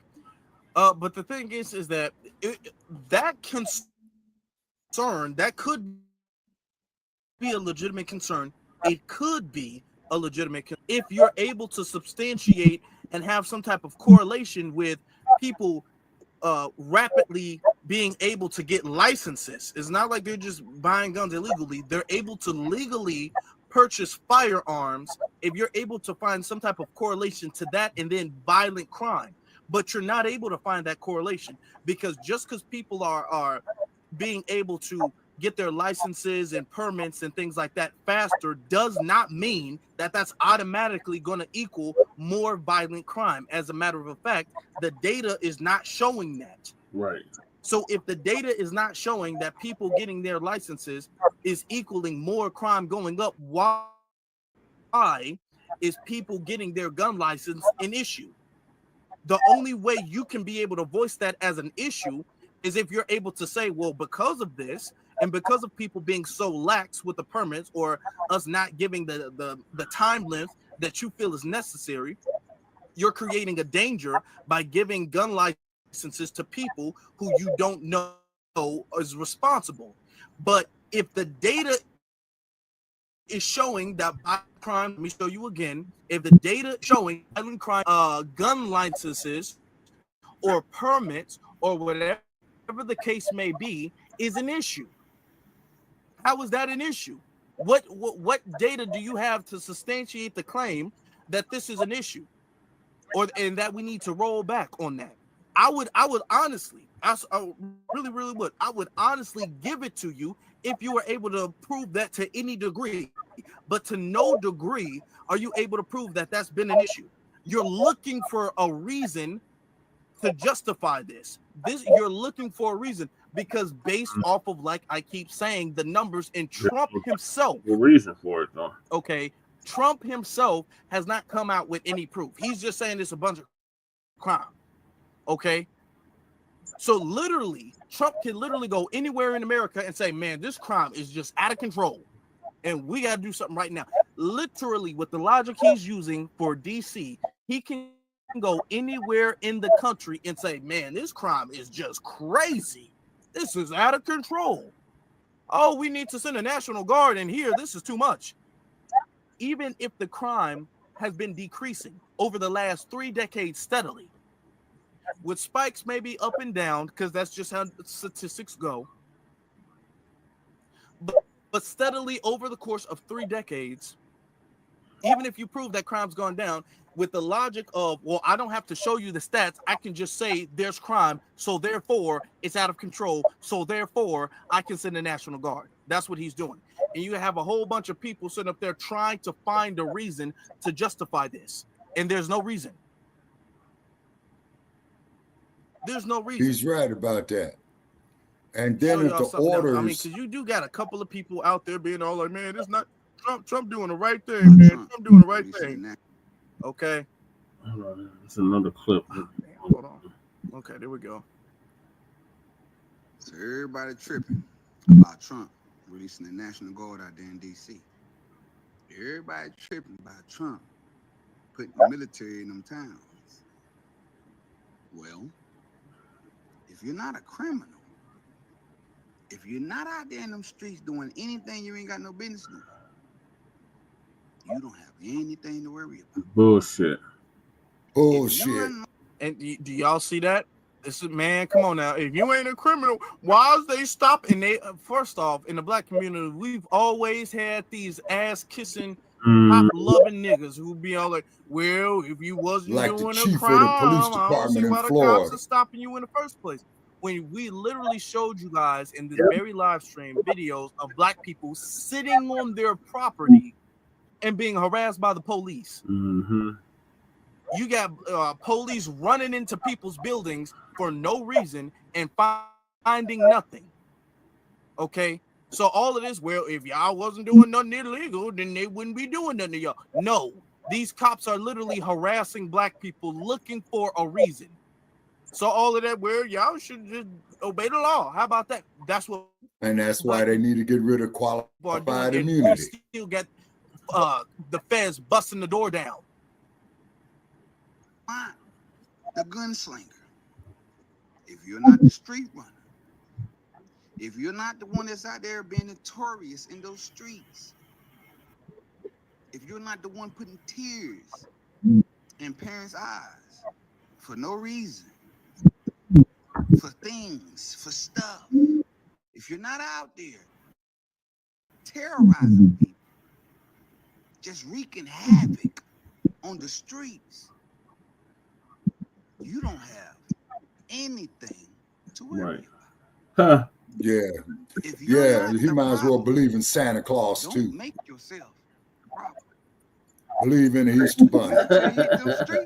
Believe that shit don't stink. And the Tooth Fairy. Yeah, there you go. With a nice margarita, sitting there chilling. Yeah, giving more money to the ATF. That's what I said the other night. You know, all these clowns going out here to get Shorty out of jail, they paying taxes. Mm-hmm. You see what I'm saying? Like I said the other night, you know, each time they go out there and pay Shorty to get Shorty out of jail, he is a taxpayer. All right, now we're gonna hear from Bowser Shabaka. So yeah, okay, listen, y'all. Let me get to some of the super chats, because the thing is that we're always gonna affect me, because it will. Bowser, the mayor of DC. Oh God, yeah. Yeah. We work quickly to put laws in place, and it is also true that we experienced a crime spike post-COVID, but we work quickly to put laws in place and that got Yes, violent I get it. offenders Everything she off said our streets previous. and gave our police officers more Yeah. tools, which is why we have seen a huge decrease in crime because of those efforts. We have been able to reverse that 2023 crime spike. This year, crime isn't just down from 2023, it's also down from 2019 before the pandemic, and we're at a 30-year violent crime low. We're not satisfied. We haven't taken our foot off the gas, and we continue to look for ways to make our city safer. Okay. Thank you for that. Appreciate that. Let me get super chat. I don't know why I cannot find that. Let me see something. Damn. Okay, so you have people. Let me get to some of the super chats. I can't get to the first one for whatever reason. Hold on. Let me see. Okay, so you have Bruce. First off, shout out to Bruce, my brother Bruce. He came through. Didn't he? Ain't he coming through? Hold on. Why can I not see it? Why is it looking like? Oh, okay. Hold on. That's because I'm doing this. Okay, that's why. Bruce says, my brother Bruce, he says, you cooking. Why is it? The thing is kind of acting weird. Okay. It says, you cooking tonight, Afro. Thank you very much, Bruce. And he says $100. Appreciate that, brother. Appreciate that. He says they're trying to make up their own crimes to support their narratives. Don't play along. Be one, be safe, be well. They are, because what they're trying to do is they're trying to find they're trying to find some justification for this, but there isn't one. Exactly. You see, exactly. And any law or any statute that is so ambiguous that cannot be understood by the common man is not a statute. Let's see what they were saying on Abby Phillips. These damn mugs is a trip. Oh, damn, yeah. Right. Joey Jackson, idiot right here. You know. Damn Demorest. They ain't gonna do nothing about it. All they gonna do is no, they're not. You need to listen in 2026 for what? Y'all not gonna do shit about this. Right. And check out that movie called Under Siege with Bruce Willis. There was a murder right in front of me. I'm on the second floor. I was going to get a tie, and I heard the shots and saw the body hit the floor. So I've been listening all day long to people trying to make some argument that Washington, D.C. is a safe place. It's not a safe place, and we can argue about statistics and numbers. Yeah, you're right, because the highest crimes that you have happening in Washington, D.C. is at 1600 North Pennsylvania Avenue, if I got that address right. Okay, with the quote our man Jay Diss. I've been to DC a couple times. Shout out to my DC family. Shout out to my DMV family. Okay, you got a 35 count convicted DMV, felon committing more crimes there at 1600 Pennsylvania Avenue. He claims that a body just hit the floor, and now when you go to DC, apparently like they make it seem like this is riddled with crime, and people just get shot in broad daylight. This is the same stuff they say about Chicago. Mm-hmm. The same things they say about Chicago. If you walk across the street, next thing you know, the GDs and BDs, bullets just be flying randomly everywhere, and it's just so dangerous. It's more dangerous than Iraq. It's like a war zone going on. Yeah, they were calling it Chirac. So this dude is just walking around, and bodies just dropping in DC. Let him tell it. Even though the statistics don't show that, and if he's saying that the statistics have been altered, what is your proof of that?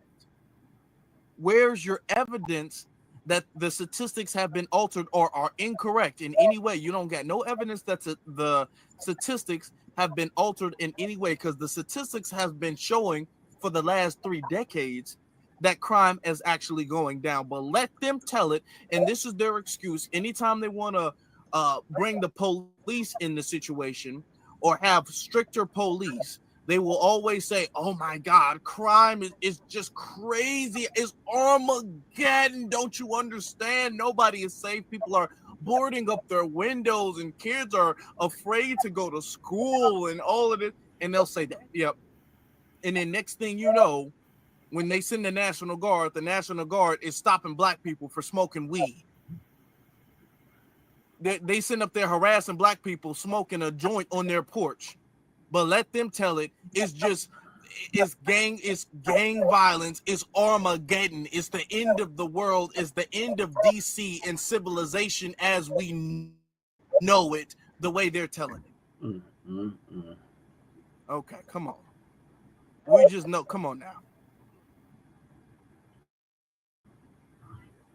Police commander right now on suspension because there's some allegation that the statistics have been altered. But we can argue about that all day long. Nobody right mind who lives there or visits there on a regular basis would tell you that Washington, D.C. is safe, and everybody who goes there knows it, and everybody who goes there knows it. I don't know that Washington, D.C. is panacea of. And here's the thing. Before you say, well, Washington, D.C. is safe, I can almost give you that, but the thing is that before we do that, what is your definition of safe? And that's a very important question. Okay, I'm seriously asking this question.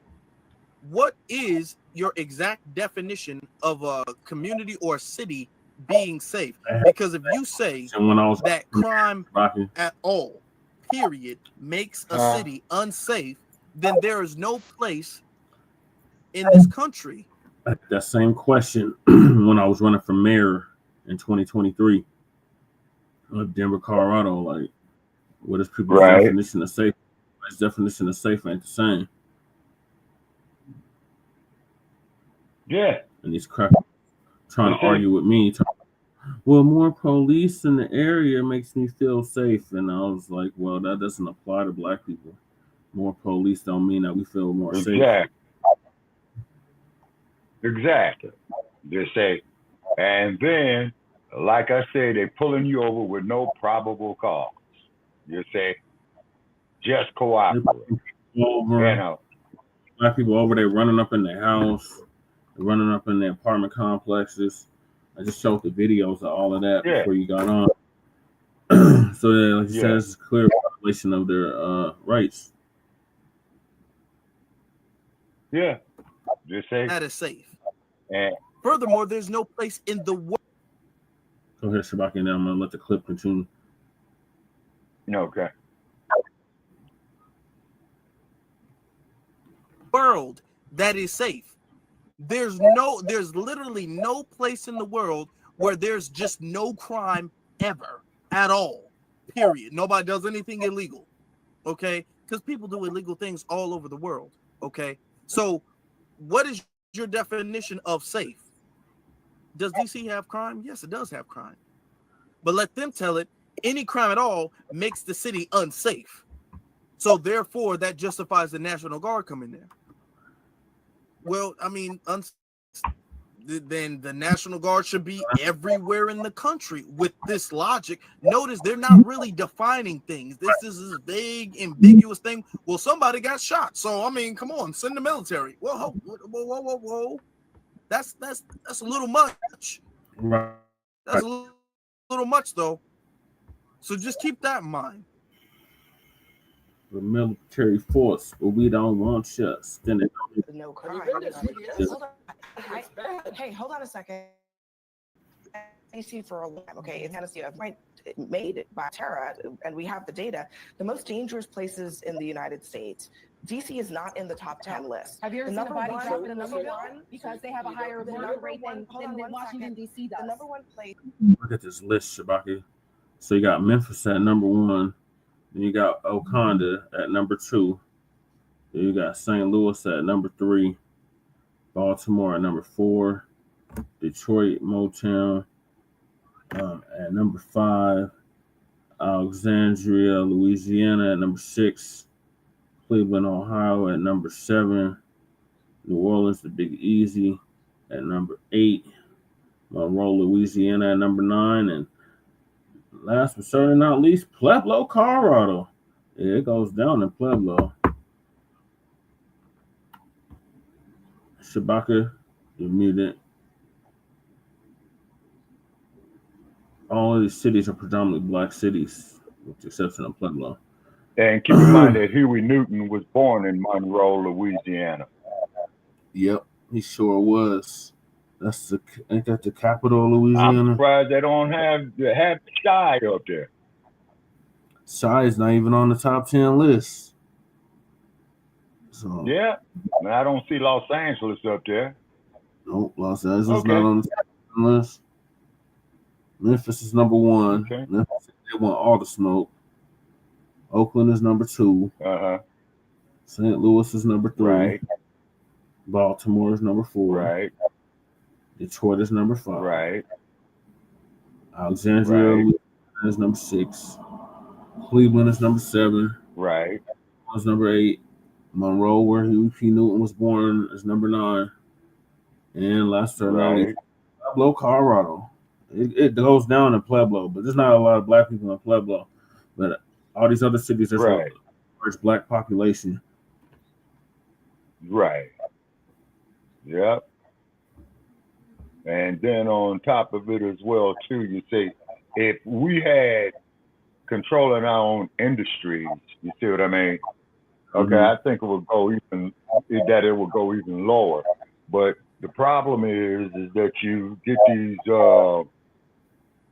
sycophant Negroes, you know what I'm saying, that start a black business. Oh, we got to have diversity. We got to have diversity. And the orange dude told you he wants to get rid of diversity. So that sounds like an opportunity to me, but I'm just an old bastard. I don't know nothing. No, you're right, Shabaka. It is an opportunity for us to do for self and hire our own people and put our own people to work. Yeah, exactly. And then too, and get some vocational skills for these brothers, you know, who is coming out, you know what I'm saying, on some soft felonies. And we got to reach the younger brothers, man. It's because I saw a video clip from New Orleans, right? Now you're gonna love this, people, where they show all these men standing together wearing dresses, and her sister saw her husband standing up there in a dress telling dude not to come home. Wow. Hell no. I mean, man, I'm flabbergasted. Well, I'm not flabbergasted. What I'm flabbergasted about is these Negroes who sit up there and go for this garbage. Yeah. You see what I'm saying? That willfully go for it. You know what I mean? Yep. That willfully go for it. You see? And just like the meme that I always mention, and that there proves it. It was about 5-6 years ago, I think, where you got the mama sitting at the table, baby boy sitting at the table, about 8 years old, teenage girl sitting there. Mama says she don't need a man. Teenage daughter says she don't want a man. Baby boy says he does not want to be a man. You see what I'm saying? I remember that meme, Shabaka. That was horrible. Yeah, and I mean, man, which is worse, that man right there where baby boy says he does not want to be a man, or the house Negro that tells the field Negro when he's told, hey, man, let's escape, let's run away. Man, you must be crazy. What's better than what we got right here? So they're both equally bad, Shabaka.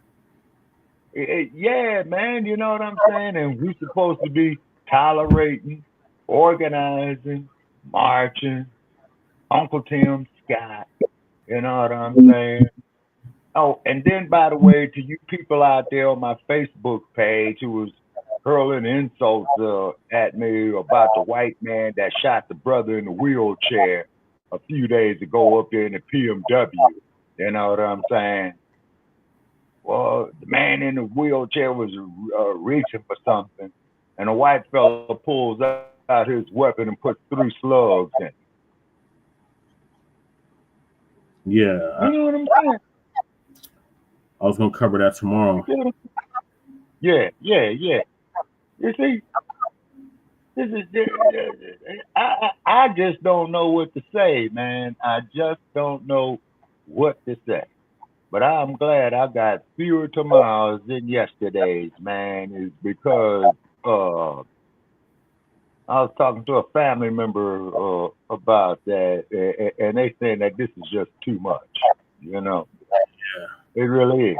I mean, that could have been your loved one. That could have been my loved one. That could have been the loved one of loved ones. That could have been loved ones of friends. You know what I'm saying? Mm-hmm. And what happened? You see?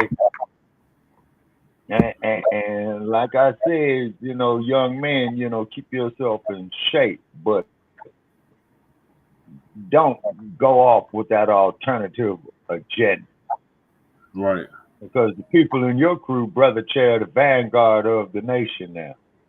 You say my time is over on that. You know what I mean? Mm-hmm. No, I put my work in, you know what I'm saying, and what have you, you know. And then, like I said, what the sister told me at the 50th anniversary of the BPP in 2016, almost 10 years ago. You know what I'm saying? Frosty Fro, original member. And she said, hey, brother, what are you going to do? Are you going to die on your feet or live on your knees? And turned around and walked away. That was the general for real. Yeah. You know what I'm saying? Shout out for to real. her. Oh, absolutely. Ramel just messaged me, Shabaka. He's supposed to be getting out next month. Oh, okay, that's good. Yeah. That's real good. That's real good. You know. And then on these podcasts, we had, you know, my bumps, bruises, run-ins, stuff like that. You know what I'm saying? And it boils down to we are all we got. You know. Right. So based off this list, like Washington DC is not even on the list, so it's like they have no justification for what they're doing. Yeah, exactly. And then we got a comment. Yeah, 230. We're at 234 now. That's okay. All righty. Okay, you could read the comment. You know what I'm saying? I can't read it. It just says, "What's up?" It's Brother Kahari. He's tuning in. Okay, yeah, greetings. Yeah, greetings, Brother Kahari. Greetings. And then, when we do try to do positive things, okay, they always are coming out with some monkey wrench to throw in our works. Yeah. Well, we're all the same and all that. It's going to be 102 degrees out here today. Come sit with me in the sun. But you got to leave your sunscreen at home. You know what I'm saying? Yeah. And then I know that gets up under a lot of their skins on it. You know what I'm saying? Let's hear but I from tell you Baltimore. one damn, huh? So Baltimore's on the list. So I was gonna play a clip of the Baltimore mayor and what he had to say about the situation. Okay. East Coast on it. Oh, who is that there from? Brother Isaiah? No, this is from the mayor of Baltimore. I was just saying this is where Isaiah is at. Oh yeah. So what executive orders is he signing to curtail the police brutality in there? Because I saw a clip where these two black officers had beat this brother to a pulp. Mm-hmm. You see what I'm saying?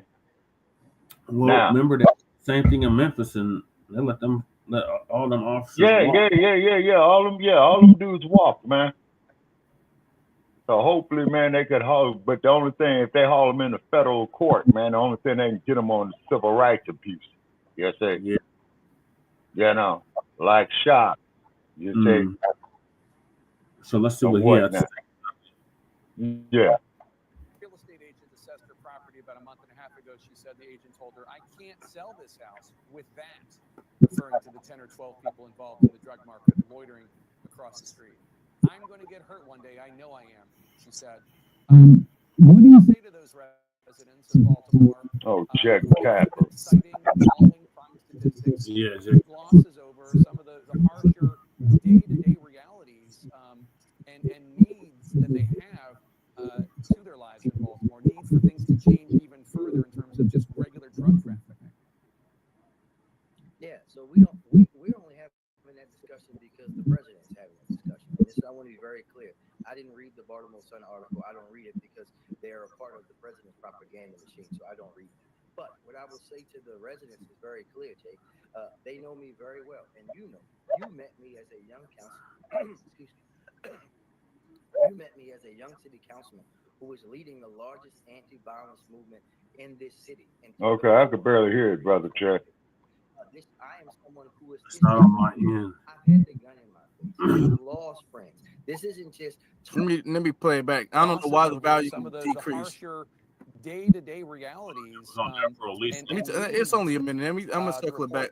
The volume was low. Can y'all hear it better now? Yes, now we can It hear says, quote, a 77-year-old woman from Curtis Bay who asked to remain anonymous due to threats she's received from drug dealers on her block, compared the morning drug traffic to a fast food drive-through.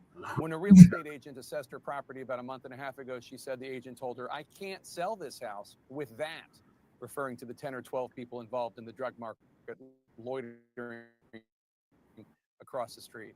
"I'm going to get hurt one day. I know I am," she said.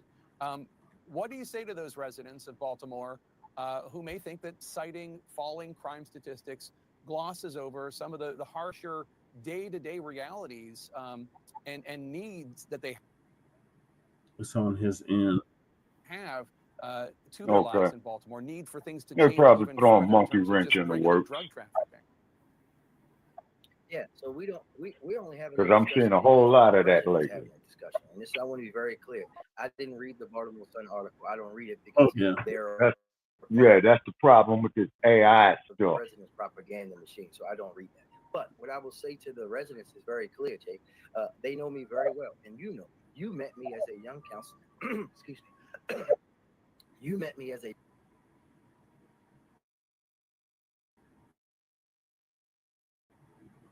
Yeah, that's just StreamYard. young city councilman who was leading the largest True. area in 2015. I am someone who is different from me. I've had the gun in my face. I've lost friends. This isn't just talking about or talking points. This is actually a life that I have lived. And what we're going to continue to do is work in every community around the city to deal with this issue. In Baltimore, crime is also going down in Baltimore. Okay, crime is going down in Baltimore because he understands, and I will give him his credit. He understands that there's a smarter way to approach crime. Okay, what you got to do when it comes to crime is you got to approach the core of the crime. I'm not saying that you should make zero arrests. If I was the mayor, yes, people are going to get arrested. Yes, people are going to go to jail. Yeah, you're going to have that. But there's a smarter way to Greetings, Global prevent crime. Diasporic Network. Okay, and the Republicans know that. The Republicans have this approach of lock them up and throw. Yeah, that's Kahari. That's just his other page. Oh, okay. Okay. Now, to quote Mal. Away the key. Okay. The black Democrats community do too. has... Go ahead, Shabaka. Okay. Go ahead, Shabaka. Yeah, to quote Malcolm in Los Angeles, 1962, the black community has the highest amount of crime, yet though it has the highest amount of police, so surely the cops must be in cahoots with the criminals. Yes, and it's been like that since 1964. Yeah, you see what I mean? And keep in mind that anytime that you had a positive black movement, okay, like when they had the Million Man March in 1995, right? Yeah. They did not have not one arrest. They did not have not one incident. The brothers that cleaned up the park where they had it at, You see what I mean? Mm-hmm. They sure did. You know? And then also too, when they talk about like Social Security that the dumpster wants to take away, right? Yeah. Okay, we should be setting up. I guess this would be trust funds. We would need an MBA to talk about that. To set up trust funds for our youth, for entrepreneurial vocational program. They just need to cut the damn reparations, Shabaka. Well, yeah, exactly. You say, and then for all of you out there that say you niggas don't deserve reparations, all it's gonna do is get infused into your whack ass economy. This shirt I have on explains all the reasons why we deserve reparations and why it's owed. Yeah. You say, well, you people weren't slaves, you know, so that was so long ago. But as I said, off the concept of macroeconomics, your U.S. economy benefited greatly from it. That kept getting parlayed year after decade after century. You see what I'm saying? Yeah. But we don't deserve reparations. You see, we built your country pretty much for free. Same thing applies to France. Same thing applies to England. Definitely Belgium. You see what I'm saying? You know, but we don't deserve reparations. You should pull yourself up by your bootstraps. Every time we do, here comes the monkey wrench. People is trying to go to school and upgrade the quality of life and what have you. Here comes the crack epidemic during the Reagan regime. Yeah. See? You see what I'm saying? And oh, gruesome Newsom. Oh, well, we'll issue an apology. An apology. Then when they interned Japanese people for 4 or 5 years during World War II, they got paid quite handsome. Yeah, the families did. Yeah, but didn't they get like about $100,000 at that time? So looking at the rate of inflation and all that there, that $100,000, man, will probably be about 1.5 million today. Yeah, it was to those that were directly affected. It wasn't to all Japanese people. It was just to the ones that were interned, their family members. Yeah. You see? And then the cold part about it is you had quote unquote Japanese Americans that fought for the US during World War II. Yep. See what I'm saying? See what I mean? So all of this here is hypocrisy. You know, they shadow banned us. And you ought to see all the insults that I got on my Facebook like page. Definitely check out the Facebook like page of Shabaka and Hand if you want. You know. And I haven't been putting too much in there because I don't need it tore down. Because the last one that we had, you know what I'm saying? It took me 6 years, people. 6 friggin' years to build it up. You see what I mean? All right, I got 2 more clips on the subject, and then I'm gonna move to the last topic, Shabaka. Okay. You are black and okay. Are you logging the episodes? I mean, they're logged on YouTube. Okay. All right. Okay.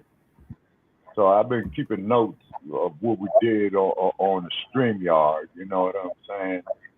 But I gotta put the original air date on it. Yeah, you know, the air. To make our stuff to make our stuff more professional, because I'm out here doing a million things at once in Vegas, you know, and I need some donations out here in this desert for real. Yeah. Really? Put that up. Yeah. I said, let me put that up. Yeah. Because yeah, definitely a GoFundMe page for Shabaka. You know what I'm saying? and we'll Yeah, log let's that just too.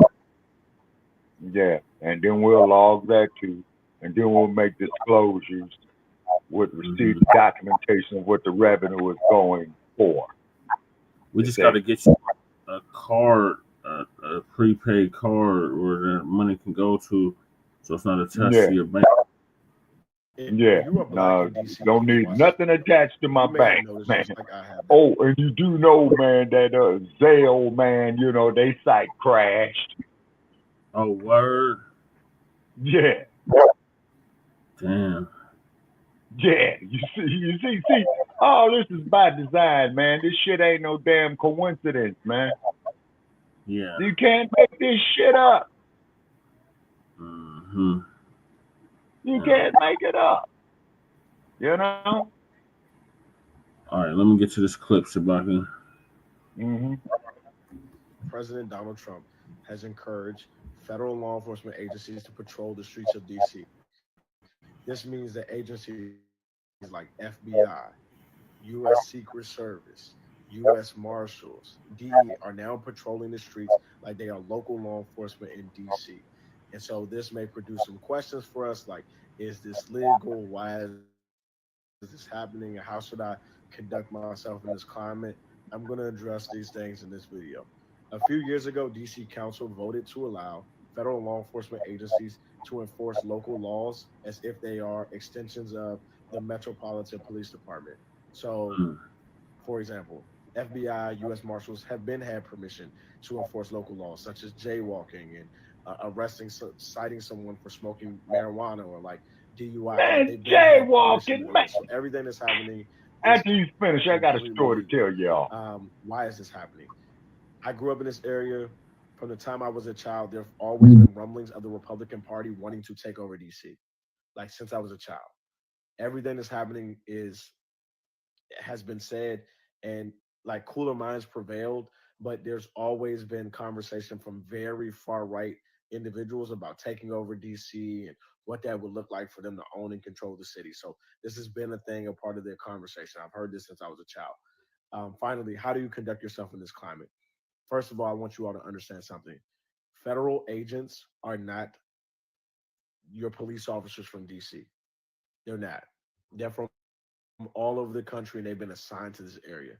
You can have somebody who's a federal agent who has never really interacted with Black people before in their life. They could be from the middle of nowhere. They became a federal law enforcement agency, whether it was Homeland Security or DEA. They've never really encountered Black people other than on TV. And now they're a federal law enforcement agent, and President Trump has given them license to patrol the streets. A second thing, they are not trained like local law enforcement to patrol the streets. They're not. They don't have the same de-escalation training. They're not taught how to identify people. They also don't have the experience. So it is a very dangerous thing. And there are some people in DC who are like, oh, this is going to clean up the street. What makes you think that? I have 3 degrees. I look no differently from anybody else who's out here. I look no different from somebody who may be breaking into a car. This is not going to make the street safer for anybody. It's going to make it dangerous for all of us. So how do you conduct yourself? I'm going to tell you to follow the law seriously. If you drink and drive after going out, going to brunch at night, I wouldn't do that. If you are driving with your insurance expired, I wouldn't do that. If you are driving, you got tail lights out, I wouldn't do that. And if you have to party and you want to have a good time, you want to let yourself loose, I would go to areas that voted blue during the last election, where certain people don't have complete control over that jurisdiction. Maryland. I would go hang out in Maryland. That's what I would do. All right. So, technically, like he said, and as unfortunate as it is, this is legal. It's extreme, it's unnecessary, but it is legal. So, as far as like suing and all of that stuff, even if you try to sue for discrimination, that's an uphill battle that might not be successful, unfortunately. So what we need to do is just keep our head on the swivel, stay safe, because they're looking for a reason. Right now they're looking for any and everything. I don't want nobody to be super scared. Don't be panicking, because you do got some people who are kind of panicking about it. and who are making it seem like, oh my God, it's a war on black people. Now, I will admit that they are out there targeting and harassing black people, but you got people who are saying stuff like this. I knew it was coming. I knew it was coming. Donald Trump has officially declared war on the black community by unleashing the militarized police and the National Guard, ICE, FBI agents all into DC is an attack on black people. And now, okay. Let's. All right. They are targeting, and I'm not going to dismiss that. I've shown you guys multiple evidence of that. They are doing that. But now what you're going to see, I want you guys to be aware. That's why you guys come to this channel, because this channel is, unbiased when it comes to the Democrats and Republicans, because you guys know our loyalty is to black empowerment. It's just to black people. All right. It's not to no political party. It's not to no politician. All right. We don't have any Democrat or Republican angle on this channel at all. You guys know that. That's why you guys come here. All right. You're going to see a whole lot of people from the Democrat side. You're going to see a whole lot of them. They're going to be all like, oh, this is an attack. He's waging war on black people. We told you guys to vote for Kamala. We told you guys what was going to happen. Y'all wanted to vote for the couch. Y'all wanted to do all of that stuff. Look. It is going to be tough. And they are targeting black people. That's true. But there's no need for us to lose our minds. There's no need for us to feel as if this is not like super big. You know what I'm saying? Let's all be level-headed. This is not necessarily a declaration of war on black people. This is only going on in DC. I'm not trying to mitigate the situation. Belittle the situation. I'm not trying to downplay the severity of the situation, but let's not be dramatic. For you to say this is a declaration of a war on black people, that's kind of dramatic. That's dramatic on black. Right? We don't need to be dramatic right now. No matter who the president is. FBI agents all into DC is an attack on black people. And when I used to make videos defending the Latino and the Mexican community, people used to come for me in my comments and they would say, it's not our fight. I say, yes, it is our fight. This man is going against the Constitution. He's treating people like animals. Well, see, and now you're gonna see a whole lot of that, y'all. We're gonna see a lot of that too. Well, we told y'all because he was attacking the Latinos that we was next. We told y'all we was next. We told y'all that no. I'm gonna say this, but yeah, we get it. They're mostly looking for black people. Black people, just be smart. Because the thing is that this is nothing new. Right. This ain't nothing that we have not already lived through. This is not anything that we have not already experienced. We've already experienced this. We've already lived through all of this. We've lived through stop and frisk, even under the Democrats. Okay, we're not gonna let that slide. We're not gonna let the fact that it was Jim Crow, Joe Biden, who signed the 94 crime bills, and Bill Clinton and all of them who was locking black people up and throwing away the key. We're not gonna forget that. The Democrats have had the same approach in many situations, and black people have been locked up in many situations, and a lot of times at higher rates and numbers under the Democratic Party. We're not going to forget that either. All right. So this is a storm we've already weathered. This is something we've already survived. Yes, it's going to be a hard time, but it was going to be a hard time no matter who became the president. All right. We never endorsed Trump. That's the thing. We never endorsed Trump, but we didn't endorse the Democrats either. But we're going to survive this.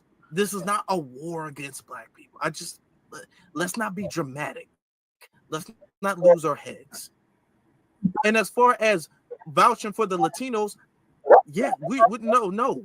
Even if they are, locking black people up for petty offenses, those black people that they're locking up aren't getting deported.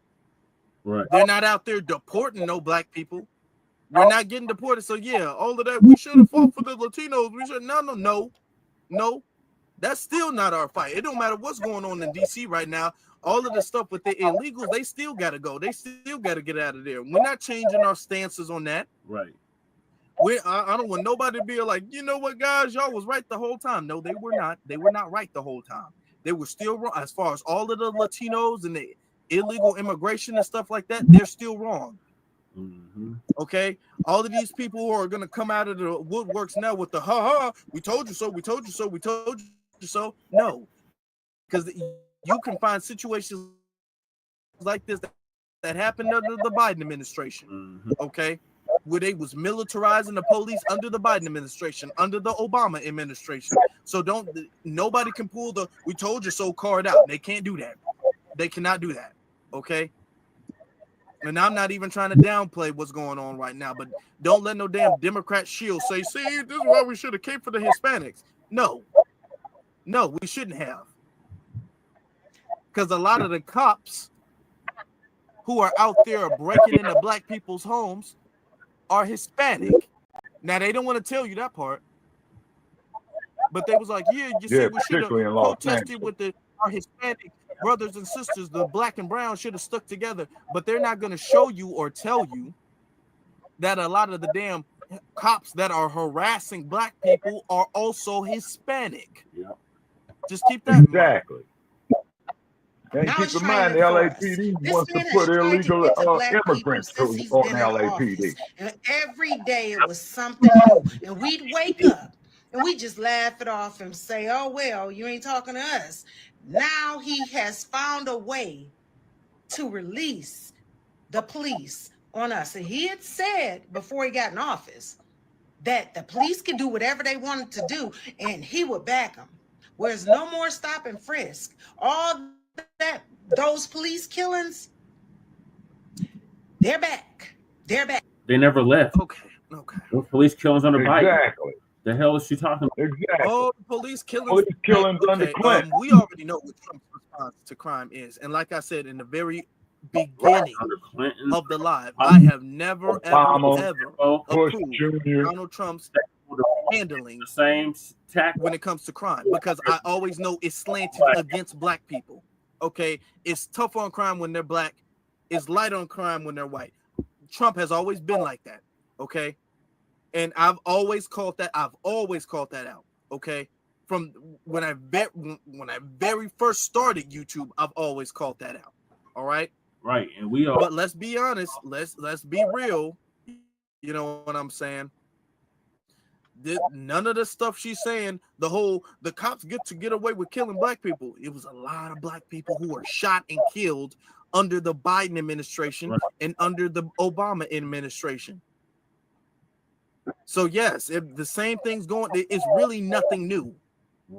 Nothing is new. These people don't have I got you moment, because you had a whole bunch of black people who were killed with the police getting away scot-free. It was just Joe Biden wasn't saying, I'm going to let them get away scot-free. When it comes to the Democrats, what they do is they'll be all like, well, we got to investigate, and the investigation goes nowhere. With the Republicans, they'll just say, okay, well, it doesn't matter. So you'll have the Republicans who will openly admit they don't care, and the Democrats who will say they care, but don't show you any action. That's literally the difference. But tangibly, there's no difference. Substantively, there's no difference between the two. Right. So all of that police killings are back. When did they leave? That's my only question today. Exactly. If you're saying that the police killings are now back, you have to now claim or say when they left. And they never left.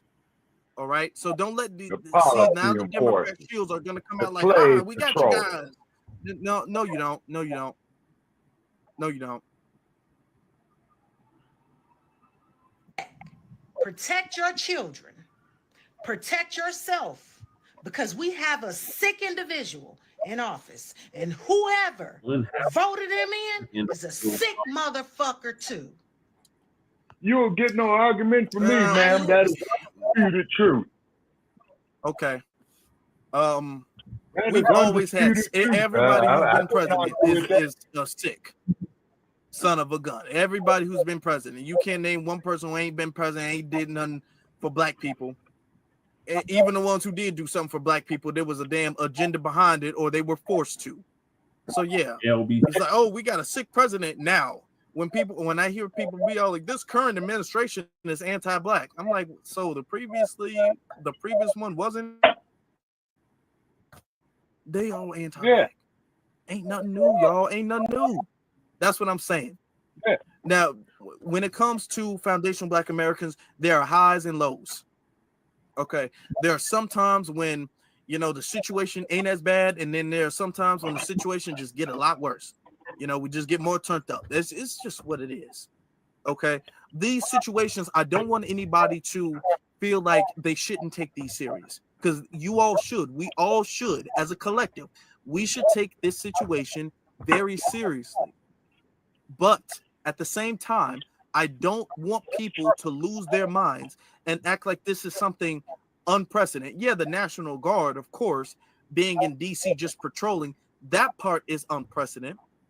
But as far as Black people having to deal with stop and frisk, which is pretty much what this is, that's not unprecedented at all. That's always been there. Everywhere in America, you got stop and frisk going on. You had the police be militarized. This is not the first time at all. First or second time, third time that we've seen militarized police. We've seen that, and we've seen that in blue states as well too, in blue cities as well too. Okay, so we've seen police go after Black people for petty offenses. None of what we're seeing right now is new. That's all I'm saying. None of what we're seeing is new. None of it. All right. So yeah, all we got to do is make sure that we keep our head on the swivel, kind of avoid the areas that we know they're going to be. We know where they're going to be. Avoid those areas and just watch your brothers and sisters back. That's all we got to do. And we will be okay. Okay. This is anti-Black racism, but it's not anti-Black racism that we have not been through. It's not anti-Black racism that we have not survived, and it's not something that we will not survive in the future. We will, if we stay on code and stick together, we'll be okay. We'll be okay, y'all. Right. No, we got to build some industries, young man. Build industries. Build industries, young man. Build industries. Build businesses. Put our own people to work. You see what I'm saying? Make up some private security firms for our people. Get it? Yeah. Mm-hmm. All right, Shabaka. So I'm gonna move to the topic I was waiting for you to be present for, and that is: has Pan-Africanism benefited Black Americans? Okay, what's happening is it's been sabotaged off of further research that I've done, Brother Check. It has been sabotaged from within. And what proves this is that this is why they're going to push up and start pressing up on Ibrahim Traore. It was sabotaged from within. Yeah, from his own people, Shabaka. Those are the neo-colonialists. All right, so Tariq gonna give us an update on: has Pan-Africanism benefited Black Americans? It did 50, 60 years ago, but for the last 20 years, I would say it's been eroded. Okay, that's a fair assessment. Let's see what Tariq got to say on it. FBAs than what they count due to all these islanders and Africans that are first generation. I'm all right. I hope you good. I had one question, right? Yeah. You said there's 43 point something plus million FBAs. Now, when two Nigerians have a child here, they join that 43 million as far as the census is concerned. So do you actually think that there's less FBAs than what they count due to all these islanders and Africans that are first generation that get counted to that No, number? see, that's what I'm being a little conservative about the number, because if you entered immigrants and all of that, it would be more Black people if we're going to count just people as Black, quote unquote. But as far as foundational Black Americans, there are at least 43 million plus, just of our lineage. Okay. So they've already counted. How many immigrants are here? How many African and Caribbean? Is it like 5 million? I forgot. I forgot what the number is. But I'm talking about born here, first generation. From what I've researched, they get included into that 40-something million. Though. I could be wrong, but I was just asking what you thought about that. Well, right now there's a delineation that's being discussed for the census. They're doing certain documents now where they'll ask if you are Black, if you're a Black immigrant, if you are a descendant of slaves from America. So there, certain forms are starting to delineate based on lineage now. And when we were having the reparations hearings out here in California, for example, we were making sure that it was a delineation of lineages. We were just making sure people could trace their lineage back.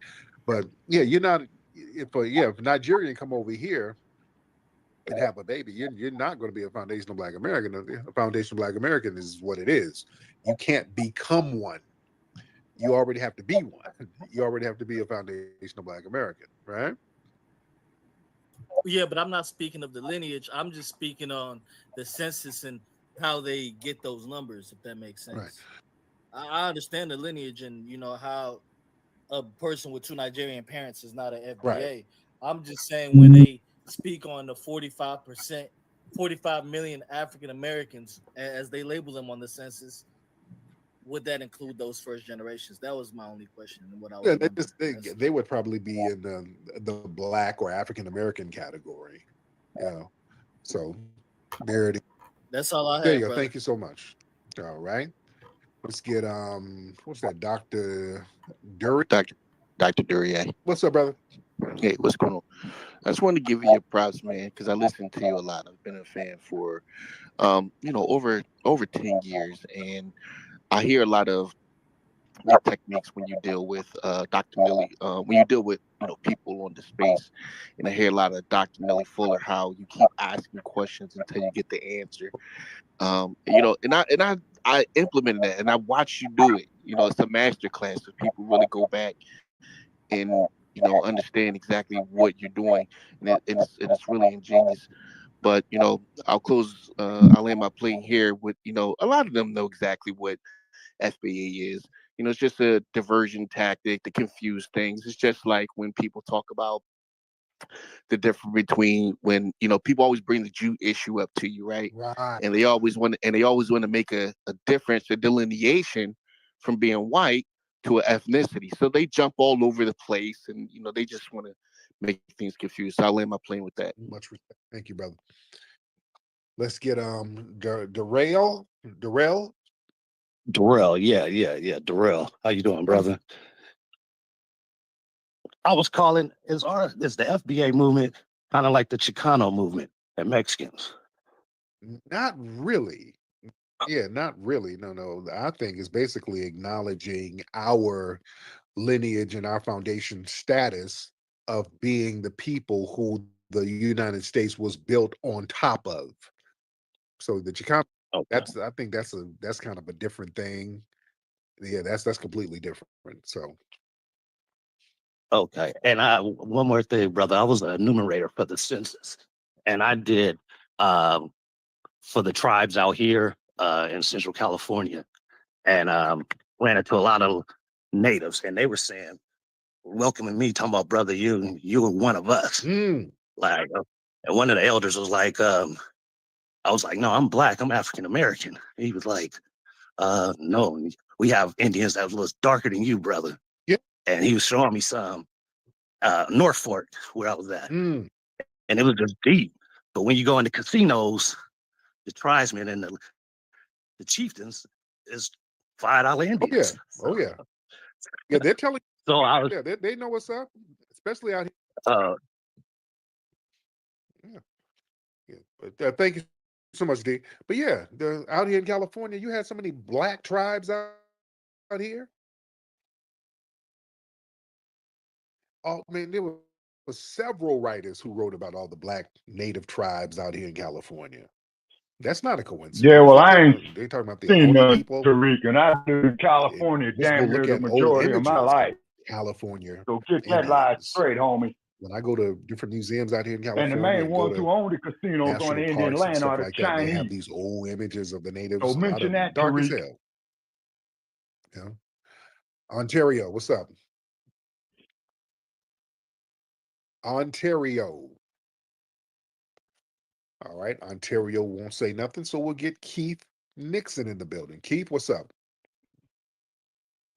Man, what was Mr. Keith? our last comment in the chat? Can you hear me? brother? I can hear you, Keith. What's happening? Hey, what's going on, Tyreek, man? How you doing? I'm good. I'm good. I want to speak on this Pan-African uh, thing that's going on, man. My question is what you build from it? You dig what I'm saying? Mm-hmm. Nobody have never shown me that Pan-African came. What was the result of it? Is it just a club? That's a club. Right. Yeah. That's just y'all just going to the because I was part of it years ago, and only it was just meetings of talking about Sister Bessie gonna make the Kool-Aid and you know what I mean. What's the growth of it? You know what I'm saying? Yeah, because nobody can really define it that well. They can't even define it that well. They just start calling everything Pan-African, and then it don't really have no true definition, and it's all over the place. That's the thing. Ain't no real definition to it. Then people try to tell me, Teddy, you made some Pan-African movies. No, I didn't. I ain't never claimed to be no Pan-Africanist. I ain't never, ever used that term for myself. I don't use that term. I've never did. Now, I'm about unity. Now, I'm all about unity. I'm cool with everybody. That's just what it is. I don't have no problem with everybody. If you're a person who's deeply melanated with woolly hair like me, I'm going to show you respect off the rip until you show me otherwise. I want to make sure everybody's good, unity. That ain't me trying to be under the Pan-African banner. We can respect each other's lineages. When I go to Jamaica, I respect their Jamaican lineage. I respect Haitian lineage. I did a movie about the Haitian history. That's how much respect I have for it. I didn't try to Pan-Africanize them. Respect their history. Everybody has their own unique history. We can respect it all and still have unity. I like to use the Crips and Bloods for an example. When we had the LA riots out here, the LA uprising, the Crips and Bloods put them differences aside, joined forces, unified. Wasn't no pan gang. Nobody started to claim one big gang. No, they unified under their respected gangs and sets to go against the oppressive system. That's just unity. That's what I'm about. But with the right people. I'm not trying to be unified to a fault, you know. Who is this? Let me see. Let's get Gamma. Let's get Brother Gamma in here. Mr. Gamma. And Dark Knight, I was going to bring you up. All right. Let's get a few people in here. Let's get Dark Knight. Oh, wait, hold on. What's up, Gamma? Hey, what's up, Tariq? Just a question. I know the brother, I think it's Arthur W. He's with everything that went on with the interrogations and the trying to give brothers and sisters this, does that open the app for us to create our own Freedmen tribe? They've got a history of this gang. Okay, yeah, it's hard. To be honest, I can't understand what you're saying, brother. I'm gonna get you back on. Yeah, it was your phone connection was extremely janky. It was going in and out, so I couldn't really understand what you were saying. But I'll try to get you back on in a minute. Let's get Leem. Let's get Leem in here. Leem, hop on in. Yeah, hello. What's up, Leem?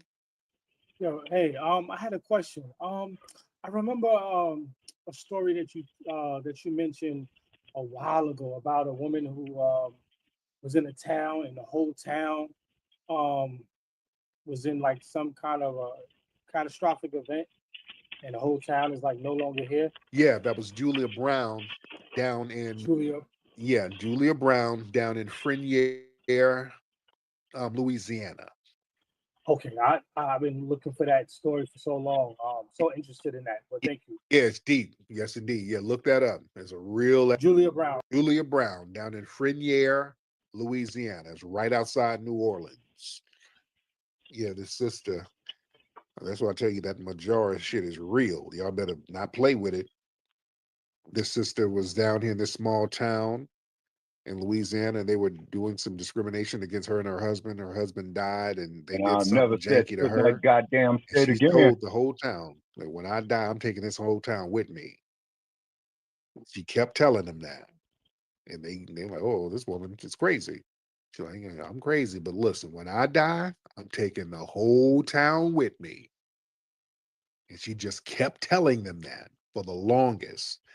When she died, a hurricane came and wiped the whole damn town out. And they never rebuilt it. They were like, this town. They never rebuilt Frenier. When I was out in Louisiana, I went out there to visit that area. That place still got their asses shook. Yeah. That place still has them shook. They were like, we are never building this again. Yeah, we're gonna charge this to the game. Yeah, the white folks know what it is. Yo, Quay, what's up, brother? Yo, Tariq, how you doing, man? I'm good. Quay, what's going on with you, brother? Yeah. So I'm African. I'm a Khan to be specific. I wanna get your perspective on a few things, if that's okay. That's fine. Okay. So I've been talking to a few FBA people for like I would say a couple of years on this app. I talk to Professor Allen and Wani kind of regularly, so they know me. And I want to know if you have an issue with Pan-Africanism in the concept of it or in its faulty execution where you felt like Black Americans didn't get the benefits from it that it was supposed to get in principle. So is it more of an issue with the idea of Pan-Africanism, or is it a problem with the bad execution of it? If you Now, get what I'm saying. here's the thing. Define what Pan-Africanism is. So solidarity between people of African descent. Okay. How come there's no Pan-Africanism in Africa? Because there's too many tribes and everybody's divided. That's the thing. A lot of these tribes are sometimes the same ethnic group and are just divided as tribes because some of them decided to stay in some different area or whatever. That whole point of there being 3,000 tribes or 3,000 languages in Africa is not something that I subscribe to. I speak a few African languages or understand a few mutually intelligible African languages. I genuinely think it's a point that white supremacists kind of use to make it seem like Africa is more diverse and more divided than it is. The word for meat is the same from like Ivory Coast all the way to like South Africa. How does that happen? You know? Right, but there's so many tribal differences, and then it turns into tribal beefs out there. So you're A lot of these beefs are recent. Well, wouldn't you agree with that? Wouldn't you agree that very little issues? Okay, I'm listening. with respect, these are not really recent. They've been beefing for a long time. That's why Africa got colonized the way it did. They've been beefing for a minute. This is not recent. No, Hell, they've I've been always saying that well, for the at last least in the 10 last fucking 500 years, years. they've been beefing like crazy since the invasions and people running from this way and that place and becoming a tribe and then forming another tribe and forming another ethnic group. All of that comes from being nomadic, people running all over the place. And That's the thing. Not most Africans are not nomadic. There's evidence of there being agrarian societies in Africa for like thousands of years, like 10,000 years ago. Plants like yam and black eyed peas and okra and stuff like that. You don't produce that by being nomadic. yeah, you have all those different tribes by definition. You have those tribes by being nomadic. If you were stable, you wouldn't have to have all of those tribal groups. It's all about this group moving here, that group moving there, this group being amalgamated into another group. That's a nomadic existence. That's why there's so many different tribes, so many different languages, so many different ethnic groups, because of the ability by definition, right? Let me put it this way. There's Pan-Africanism to some extent, and then there's conflict to some extent as well. Would you just agree with that? But we haven't defined what Pan-Africanism is. Now, I mean, I said it was a solidarity between African people of African descent. So right. I'm of African descent. Theology. Okay, so that's an ideal that has not come to fruition. The conflict is real because you can count the dead bodies. Wouldn't some people being multi-ethnic be a representation of Pan-Africanism? No, that's just showing people fleeing and running all over the place. No. I'm saying multi-ethnic but still African, like being of multiple African. Because me, for instance, there's like 9 different African ethnicities in my family, not counting Black Americans and Jamaicans. But those would also be people of African descent, you know? Yeah, because you're a continental African. So yeah, you of course you're going to have you're going to identify with all of the different African tribal groups. Now, people who have been outside of Africa for centuries, they've had ethnogenesis like we have. So to require us as foundational Black Americans to be under the banner of continental African, that's incorrect. That makes us generic Africans. That makes us cultureless. We have our own unique, distinct culture here as foundational Black Americans, right? Mm-hmm. I mean, I respect that Black Americans have their own distinct culture, but I don't think that,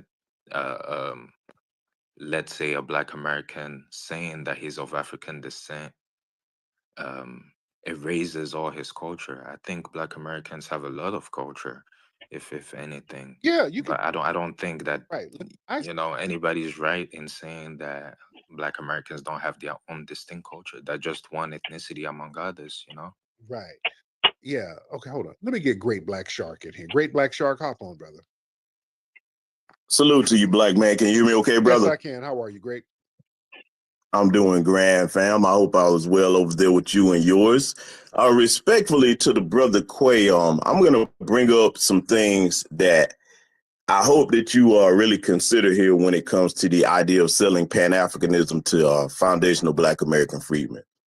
Now, one of the things that we must do if we present any ideology or concept to people, we need to have proof of concept, policy, or in practice that it works. Right. Now, a great example of this in the modern era, because as Brother Tariq is saying, it's one thing for us to say, okay, we're unified, we're all together. We need to talk about what are we together to do. Right. Being together and not producing anything is worthless. Now, I'm going to give some modern examples. I'm going to give you 2, Brother Quay, and we're talking respectfully here, all right? And you can respond when I'm finished. A great example of Pan-Africanism in the modern day to sell to foundational Black American freedmen would be if 2 things happen. Right now, if anybody knows the history of Zimbabwe on the continent of Africa, this nation was sanctioned because the people took back their country from the white supremacists. Now, if Pan-Africanism was to start and say, hey, this is why you should join this movement, why is it that the other 53 nations over there out of the 54 don't tell the Western power, say, okay, if you're going to sanction our sister nation Zimbabwe, you can't get any more resources from us anywhere on the continent until you lift those sanctions. And until you do, hey, we're not worried about what you're going to try to do to us. We're going to make sure our sister nation of Zimbabwe is good. We don't see that because, unfortunately, a lot of the Pan-Africans and a lot of the leaders of those African nations, they fear white supremacy to the point that they don't want to risk opposing it. And then we can extrapolate this to Haiti, okay? If we're going to talk about Pan-Africanism, why is it that African nations don't say, you know what? We see our sister country over here in the Caribbean is doing bad. Let's help them out. Same thing. We're not going to give you any more resources until you lift the sanctions and all the economic hardship that you placed on Haiti. So what I'm saying to you, Brother Quay, if we're going to sell people on the idea of joining something, we need to have proof of concept policy. And the last point I want to make is this. When it comes to Pan-Africanism dealing directly with foundational Black Americans, a show of good faith will say, okay, we don't expect you to drop your cultural identity, but to show you that we really want you, brothers and sisters, to be a part of this movement, we're going to advocate for things that we see you're fighting for here. Let's advocate for you to get your reparations without trying to be a part of it. And let's advocate for you to get an anti-Black hate crime bill. So those are the points I want you to consider. And with that said, I'll land. Thank you so much. Great. Go ahead, Quay. Yeah. All right. I appreciate the question. The question. Sorry, my French accent popping out. Here's the thing. I don't think that in what you said you have an issue with the ideology in itself. You have an issue with how it's been executed. Again, that was my main question. I think the things that you mentioned are mostly things that African nations don't do anything about because they don't control what they eat. Like some countries right now in Africa have to import food from some places, or there's NGOs that claim to be feeding Africans, but then the NGOs are used to purchase things from, let's say, European or Western companies. And that's the system of white supremacy. This system is being backed by some people who are short-sighted in Africa. It doesn't mean that these people are the majority. It doesn't mean that these people represent the bulk of the people that are there, but they are the people who are calling the shots or making these decisions. And it's the same thing in the Caribbeans. If economically, if you don't control even what you eat, how can you have a say whatsoever? Because just one decision could make millions of people starve or die. Because America is kind of a bully nation. I mean, look at the history of Black Americans. Anytime that Black Americans have tried doing something for themselves, America wasn't going for it. So how much more, entire nations um, outside of the boundaries of America, you know? So that's my short answer. There you go. I got Brother McCall on here. Brother McCall, hop on. Brother McCall, hop on, please. Brother McCall. Oh, Brother McCall, where you at, brother? All right, I wanted my Brother McCall to hop on in here. Oh, there he is. Brother McCall? Great Minister of Code. How are you? I'm so good, brother. How are you? Excellent. Just living the dream and winning. You mind if I speak to Mr. Quay? Absolutely. Go ahead, brother. Excellent. Brother Quay, how are you? I'm good, Mikhail. How's Ethiopia? Excellent, excellent, excellent, excellent. It's been a while, huh, since we talked, right? Yeah, been a minute. Good. See you working on my tone, calm, relaxed. That's a good thing. Yeah, I mean, a real man's got to be stoic.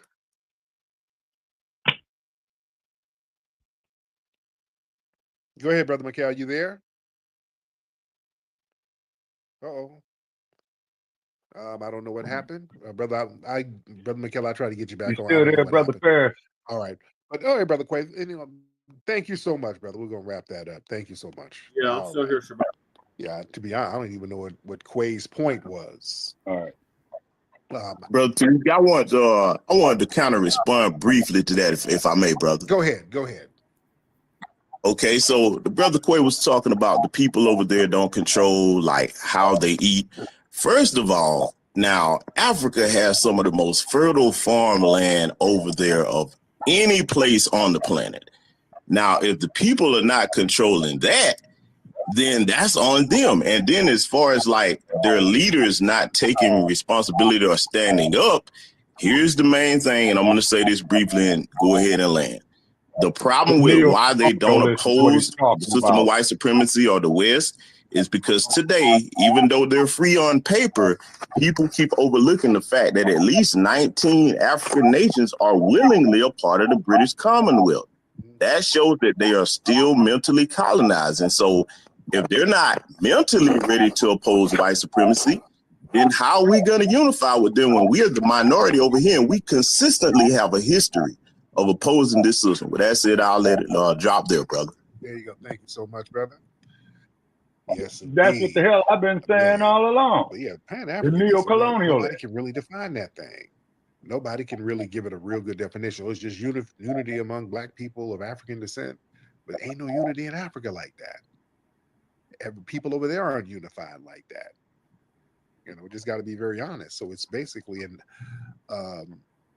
idealistic viewpoint that has not really been enacted like it's supposed to be, and everything ends up falling on us as foundational Black Americans. So that's what we're saying. We don't want to just bear the brunt of this one-sided Pan-Africanism. That's all we're saying. All right, let me go ahead and wrap it up, family. It's been real. That's exactly what I've been saying too, Shabaka. It's been a one-sided affair. We can't do it no more. They're not even unified on the continent. So how they expect us to unify with them and they can't even unify on the continent? It'd be one thing if they was unified on the continent. They're not. Go ahead, Shabaka. So what we have here, is a paradox, a contradiction, which is true. Correct. So what do we do about that, Shabaka? Okay, the only thing I can say about that is this, man,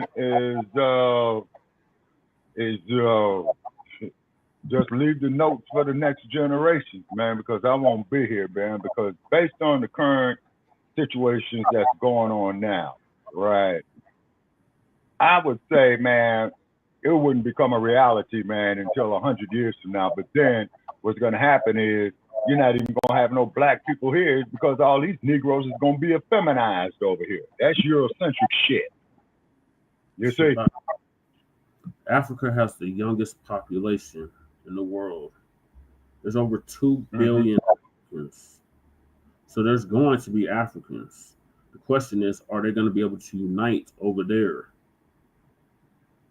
Well, due to the neo-colonialism that's constantly shoring up against the continental unification, because I think Robert Mugabe was trying to do that as well too.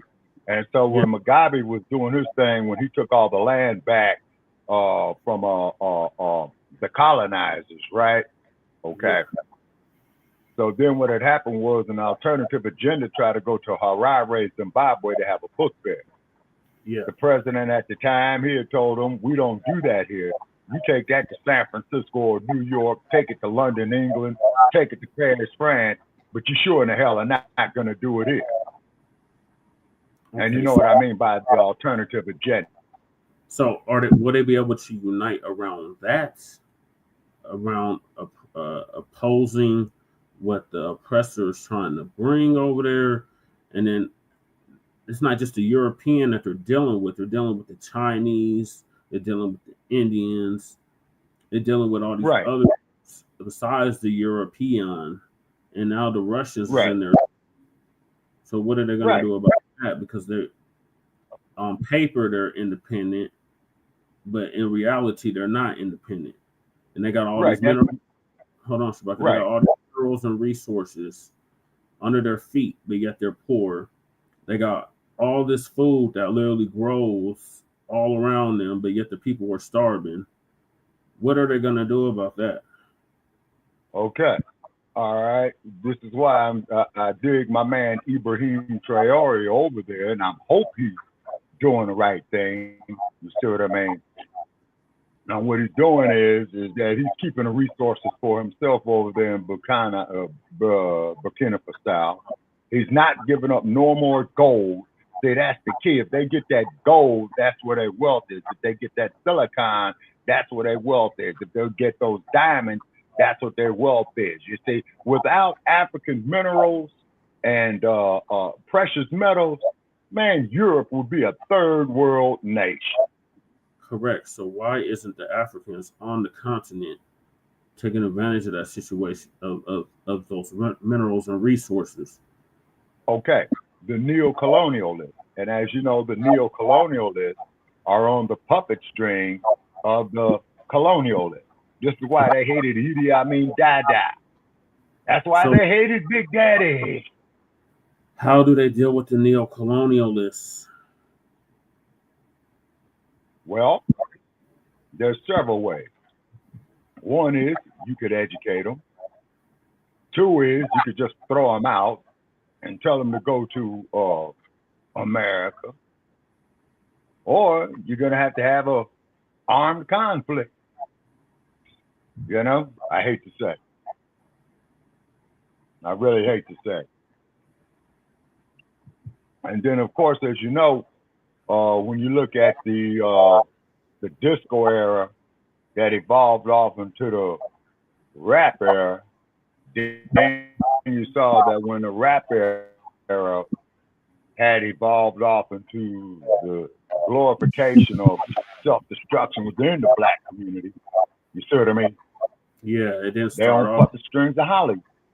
It didn't start off like that. Yeah, actually started off quite positive, actually. That's what I'm Then, saying. this one sister, I'm not gonna say her name, I posted up on my wall some jazz from Azania, right? Yeah. She says, "Oh, I really like this song." I said, "Yeah." And you remember, man, we used to do our intros with African Sunset, Hugh Masekela, the Healing Song. You see what I mean? And I would imagine that the powers that be, you know, often these entertainment industries would generate a tremendous amount of wealth. They start shifting their agenda. That's why they wanted the Black men to be effeminized. And you were on a podcast that morning, and I'm not going to say that brother's name, okay, who I vehemently disagreed with, but I spoke to him intellectually because, you know, he disagreed with me agreeably. Mm-hmm. And certain lifestyles were not in there, if you know what I'm saying. Yeah. Okay? I was strictly up there with the Europeans. You see what I mean? Mm-hmm. So quite naturally, of course, the best thing to do is like the irritated genie said, to prevent the people from procreating. I'm not going to use the word reproduce because that's a manufacturing term. You force this alternative agenda that went against, you know, their customs and culture. Say, correct. So if it goes against their customs and culture, why can't they unite around that and have their own Pan-Africanism in the continent? You brought up Zimbabwe. Why didn't the surrounding nations of surrounding Zimbabwe, like South Africa, Tanzania, like Namibia, like Angola, Matamba, Mali, Mozambique, why didn't they Chad? Why didn't they say, hey, leave Zimbabwe alone? We're not going to give you no more cobalt. We're not going to give you no more tungsten. We're not going to give you no more bauxite, no more coltan. We're not going to give you no more of these precious minerals and gems until you lift them. Why didn't those other nations in Africa do that? Well, corruption. The house Negroes over there was better than what we got here. When the ones who did go out there to say, hey, let's get them up out of here, like Swapo, like the other crew that our man was running over there in South Africa, who they got contained a little bit. Julius, you see what I mean? And then, of course, you know, you had the sellout. You see what I mean? The neo-colonialists.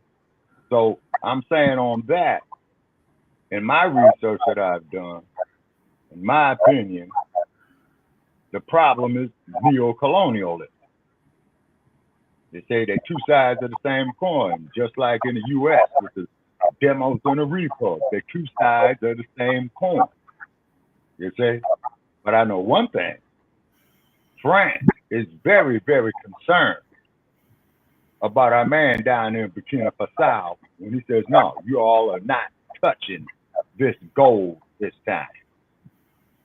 Right. So why aren't the other nations besides Mali and Nigeria following suit? That's why we're saying, like, it's not in practice on the continent. And they're not doing nothing. But what I'm saying, colonialism. They're not doing nothing. You name three things that they can do. You said one, they can educate. Two, right. I forgot what you said the number 2 one was. The 3 one was to deal with. Okay. Control the resources, control the raw resources, mainly the gold. And the reason why mainly the gold is because the West wants that gold because that's what the West backs its currency with. Okay, Then what had happened is that the Chinese that came over there, you say, they didn't push them back, is because the Chinese, you know, with all these cell phones and stuff, that's where they're getting their silicon from. Say, and then I think 2 other nations. They're not doing it.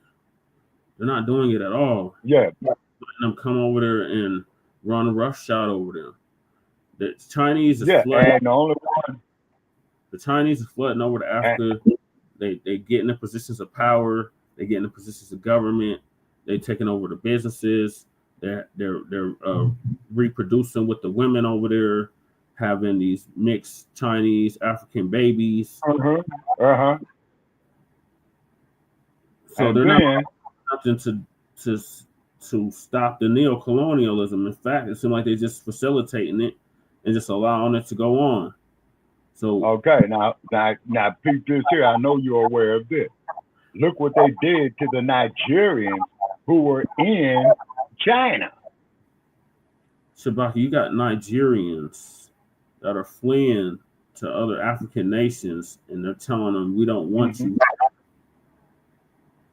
These are all continental. They're all continental Africans. They fleeing to other African countries, and those African countries is like, we don't want you here. Go back to your country. That's not divide and conquer. That's not Pan-Africanism. I know, because they're dividing and conquering it, brother. Check from the outside forces. The Chinese, the French, hold on, Shabaka. The Belgians, including them, the Ukrainians, the actual kings and queens and presidents of these nations. These aren't Europeans. These aren't Chinese. These aren't Indians. These are other continental Africans that are telling continental Africans, we don't want you here. Okay, it's because they're on the puppet string of the colonists. You see, the neo-colonialists worked for the colonialists. You know that. That's what they're doing. So, Shabaka, are they? And then quite natural. They're still being influenced by their former colonizers. And the U.S. Look what they did with old Langley. Yes, and like I said, like I spoke with our man Jay Dizzle, I hope Ibrahim Traore, you know, is a trendsetter over there. I hope he is. You see, outside of Liberia, but with all this technology, Shabaka, what? Outside of Liberia, What colony does the U.S. have in Africa? None. What colony does the U.S. have in Africa? Correct. Which country? Oh, outside of Liberia, because Liberia was started by the Free African Society, which was a white supremacist. Yeah. James Monroe had did that. That's why they named the capital city Monrovia. But what it is, though, colonies does the U.S. have? None. Okay, but they got them by proxy, brother Check. They got them by proxy. They got them exactly. Proxy. Okay, they got them by proxy. Okay, the French, the British, the Dutch. Okay, wait a minute. The Portuguese. You see what I mean? And of course, the Belgians.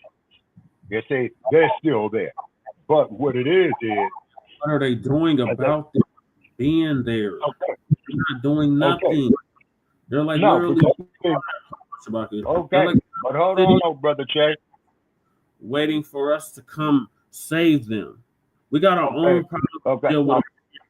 They're not trying to build us. They're not trying to work with us. We've shown you numerous times of our people going over there to try to get the people on code, get them on board. What they do? They try to stone them to death. They fucking scamming them. You got agents over there from the colonialists who are pulling the puppet string that came over from America to over there thinking that it's greener pastures, it's a better life over here. And hold it, sir. The pastors. You see what I'm saying? There you go. The pastors. Just like this photograph that you and I talked about, man, when we had first hooked up when we was doing Shabaka's Black Experience and that. They got all these African heads of state sitting up there bowing to Kenneth Copeland. Remember that picture? They worship white people over there. But yet when we hold on, Shabaka, when we say, hey, we're Americans, we built America. Oh, you're in love with the white man.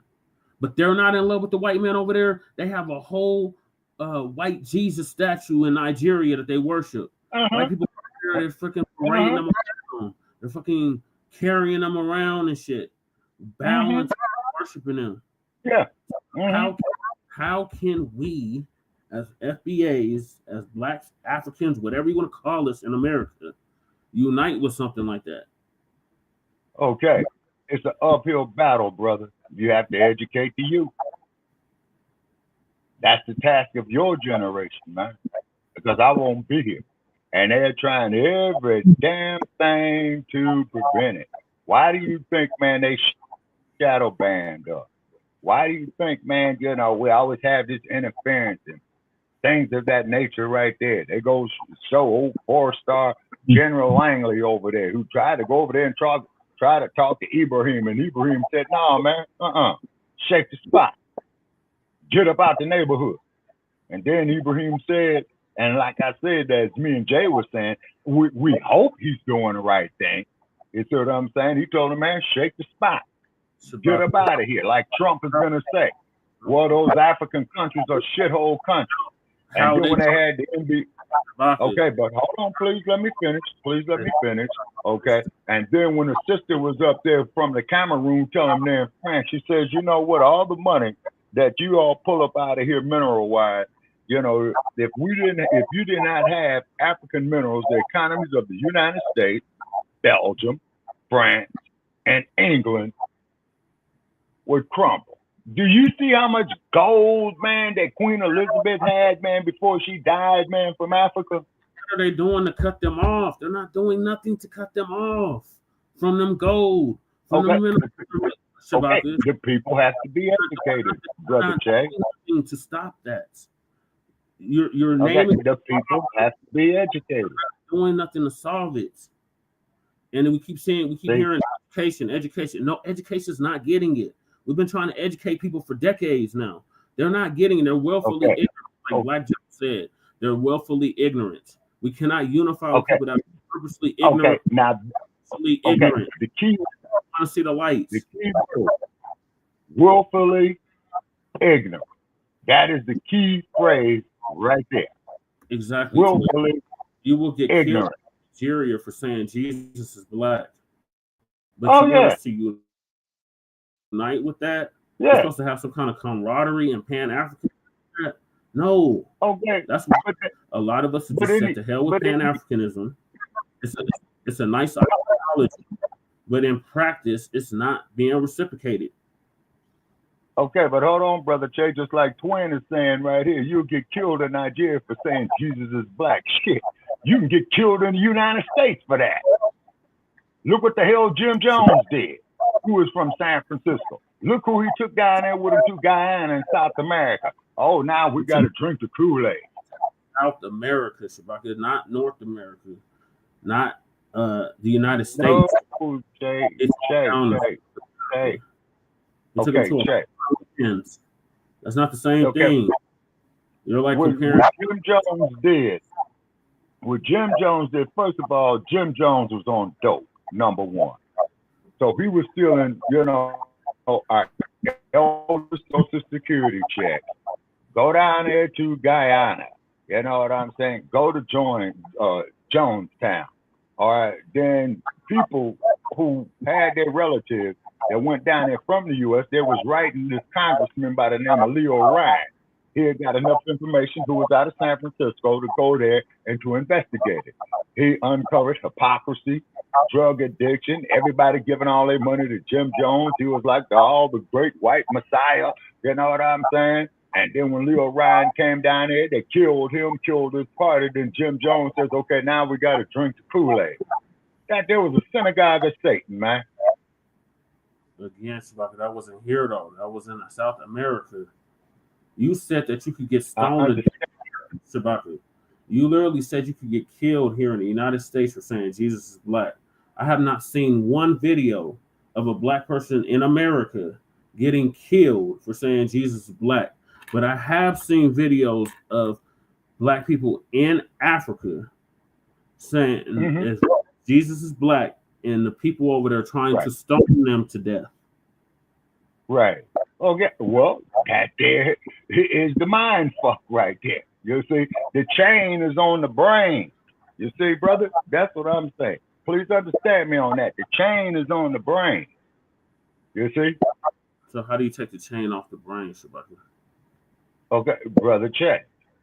That there's gonna have to be up to that generations after me, man, because I did what I could do.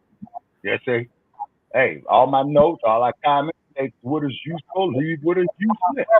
I did what I could do. That's exactly what we're doing, Shabaka. We're taking what is useful and leaving what is useless. Pan-Africanism has not benefited us. So we're leaving it in the but hold on, no. Okay, but sitting up here. Hold on, Shabaka. Like John Henry Clark said, we're putting it in the trash bin of history. It has not benefited us. In fact, it has. Okay. And sitting here loving these white folks ain't benefited us either. Okay, so now, what's the solution to that? Folks on the continents. What are you talking about? I just literally told but I'm talking about here, brother Chet. Okay. In the continent. In the United States of America. Africanism is supposed to include the continent, and everybody is from the diaspora. And then you have the Eurocentric forces that know this, that know that their sorry asses will crumble in 5 seconds if such a thing would happen. This is why they damn this. But they also manipulate the situation. Are still mentally colonized. So they're not. They don't have a history of fighting against oppressors, Shabaka, and that's where the disconnect comes in. We're the minority over here. They don't have the concept of fighting back. They don't have a spirit of resistance. That's what the difference. That's the difference between FBA and continental Africans. They don't have a spirit of resistance, Shabaka. They don't. Okay. But I gotta wrap this up. I have another. And the European had the Bible. We bowed our heads straight and closed our eyes. When we opened our eyes and raised our heads, we had the Bible. The European had the land. Now, come on, man. You know, all of us here from the inner city of Valley to New York, so that there was the same Europeans ran on them to implement their values to keep them divided. How can he say that we're worshiping the white man over here, but you don't have the same energy and the same disdain for the Africans over there that's worshiping white people, allowing them to colonize them, allowing them to take their minerals and resources right from underneath their feet? Literally, they have minerals and resources under their feet, but yet they're poor, they're starving, they're destitute. It makes And no where are sense. those minerals and resources going to, sir? They're coming to the Western powers because they're allowing the Western powers to come in and do this shit. But they want to allow everybody to come in and work with them to get them self-sufficient. That's the problem, Shabaka. That's the disconnect. And that's why the Pan-Africanism is dead. With neo-colonialism. The ideology is dead, Shabaka. It's not being reciprocated. The ideology is dead. It's like a kind of fantasy. And the Caucasian rather present there in France, just like Rene Chirac said. Okay? Remember the words of Rene Chirac. Yes, I remember Shabaka, but they're not doing nothing to negate what Chirac said. Okay, that is the fucking problem.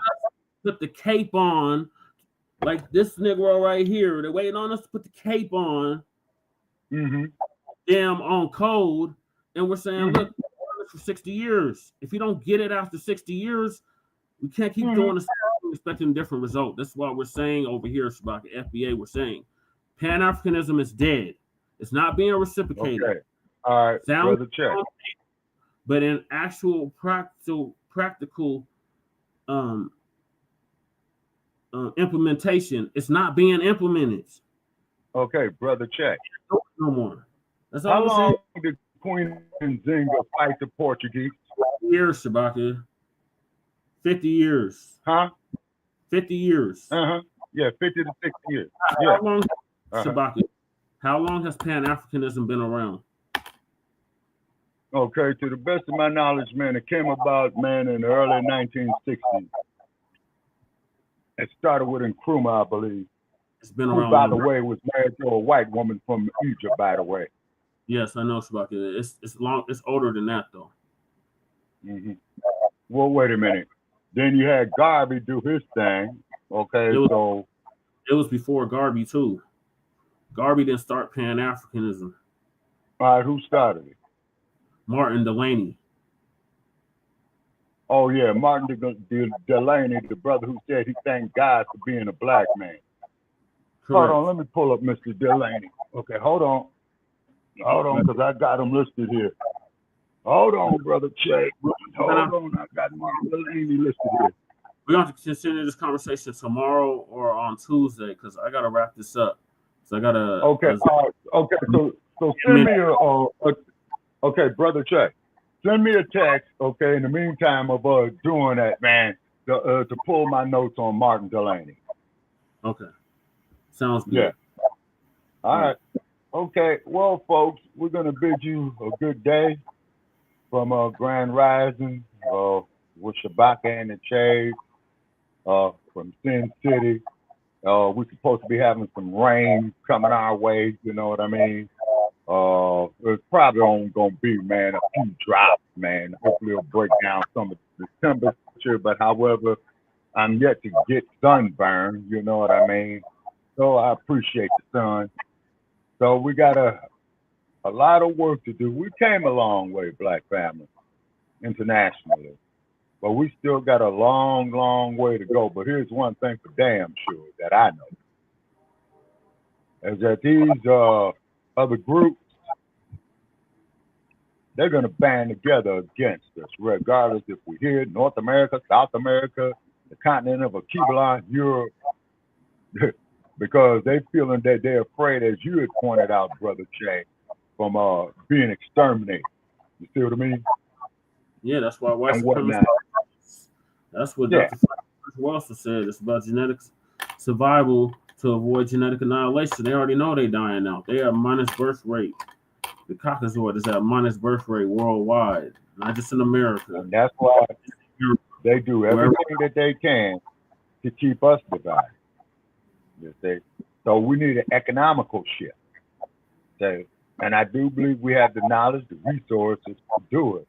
But what it is we got to build up our own economical base, because the economical base buys the political base. You say politicians are prostitutes, except for Jesse Perry. Let me say that. I want to make that perfectly clear. I'm going to repeat that. Politicians are prostitutes, except for Shane Krumer, Jesse Perry, who's went through a whole lot of shit to do the right thing there in the great state of Colorado. Thank you, Shabaka.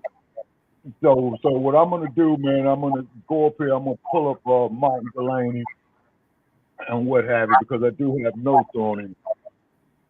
And okay, yeah, I do have notes on Martin Delaney, and I do got some information on him. All right, so it's gonna take a minute to get the stuff for Martin Delaney, and I'm gonna write it up there, Brother Chad. So when we come on again, we could deal with Martin Delaney. But one thing though, is that these white Americans, Black family, are against them. Like the brother said, and I love that video. I'm gonna reach out to that brother. You crackers want to go out here and start your own community, excluding color.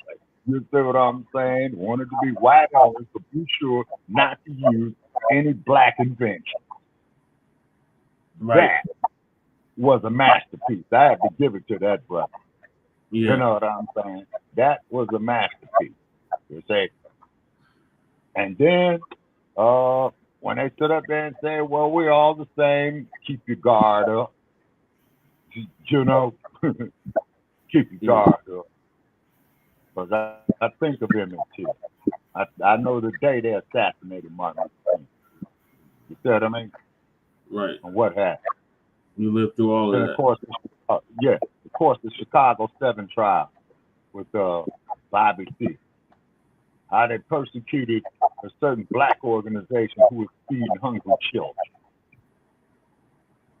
Say, oh yeah, here's something else, people. Here's dangerous. All right, brother Chase, with that there being said, brother, okay, so keep me posted, man, on our next production. And I'm going to pull the data on Mr. Martin Delaney, man, and take some notes on it, because Martin Delaney, thank God that he was a black man. You say? Yeah. Just like the Panthers did, just like the X-Man did, you know. But you got these outside forces with extortion. See? And everybody out there knows what I mean on that one. All right. So by the way, man, is them GMO ponies playing Wednesday first preseason game? We already beat the Niners about 30-9. So we already had our first. And I know Jay Militant's unhappy about that, man, because they getting ready to do the 49ers and the Raiders. Go Niners. Huh? Go Niners. Well, like I say, up there, liking the Raiders and the 49ers, industry that we should be controlling because we generate the wealth. I'm torn between the two. See? And it was sad, passing what used to be Candlestick Park, vacant lot out there by Frisco B up to 101 South. You know what I'm saying? And you just saw the off-ramp that says Candlestick Park, and when you look at it, man, all you're seeing out there is water. You know? Yeah. All right, Shabaka, I got to wrap up. All right, appreciate you coming in. This is, thank y'all for tapping in to season 10, episode 39 of Grand Rising with Shabaka and the Chase in conjunction with the Front Line Blacc News. Join us tomorrow for a brand new episode of the Front Line Blacc News. Season 5, episode 40 now? I think it's 40. It's either 39 or 40. Yeah, I think we're on 40. I'm talking about on the Front Line Blacc News. I think we're on 39 on Shabaka's Black Experience Enhanced. I'm trying to remember what. Okay. It was 20, episode 20, part 1, or 21. Okay. 21, part 1. Okay. So we'll start in. In the Okay. meantime, so y'all like to subscribe to all of our platforms, Frontline Blacc News on YouTube and Facebook, The Revolutionary Agenda on YouTube and Facebook, and Shabaka's Black Experience Enhanced on Facebook and Twitter. So peace, love, light, reparations and separations, and Black empowerment. Sharon Krumah and Shabaka signing out. Shabaka signing out from the Sin City, and I'm signing out from the Mother City. Go. Yeah, with them GMO ponies. Go Broncos. Man, need to lose that hat, man. This is need to lose that hat. 32. Super Bowl 32. Man. Much sooner than Super Bowl. And y'all rigged Super Bowl 50, so what's his name could retire with a ring. Ain't been to a Super Bowl since 2002, and you ain't won a Super Bowl since 1983. Actually, you're right. When Marcus Allen did that, yeah, when they beat Washington. Yeah, and then not to mention the fact that when Doug Williams in 1988 beat the Ponies, they fired Doug Williams because what's his name got hurt, and Doug Williams came in to save the day. And I was up there off of Fisherman's Wharf, walking down there, and I was asking the people who's winning the game. I mean, it's Washington and Washington, what the NFL do? Doug Williams won after beating them Ponies. They dogged Doug. But they dogged Doug Williams, man. That was cold what they did to Doug Williams. And the cold part about it is that Doug Williams came in there when the great wide open quarterback Mark Rickon was supposed to do, but he got smashed, so they had to bring in Doug. And Doug goes in there, wins the MVP, and I think after that they took a contract. That was a cold shot. Yep. All right, y'all. And then also tomorrow I got Shabaka. All right. Okay. All right. All right. Okay. All right. Talk to you soon.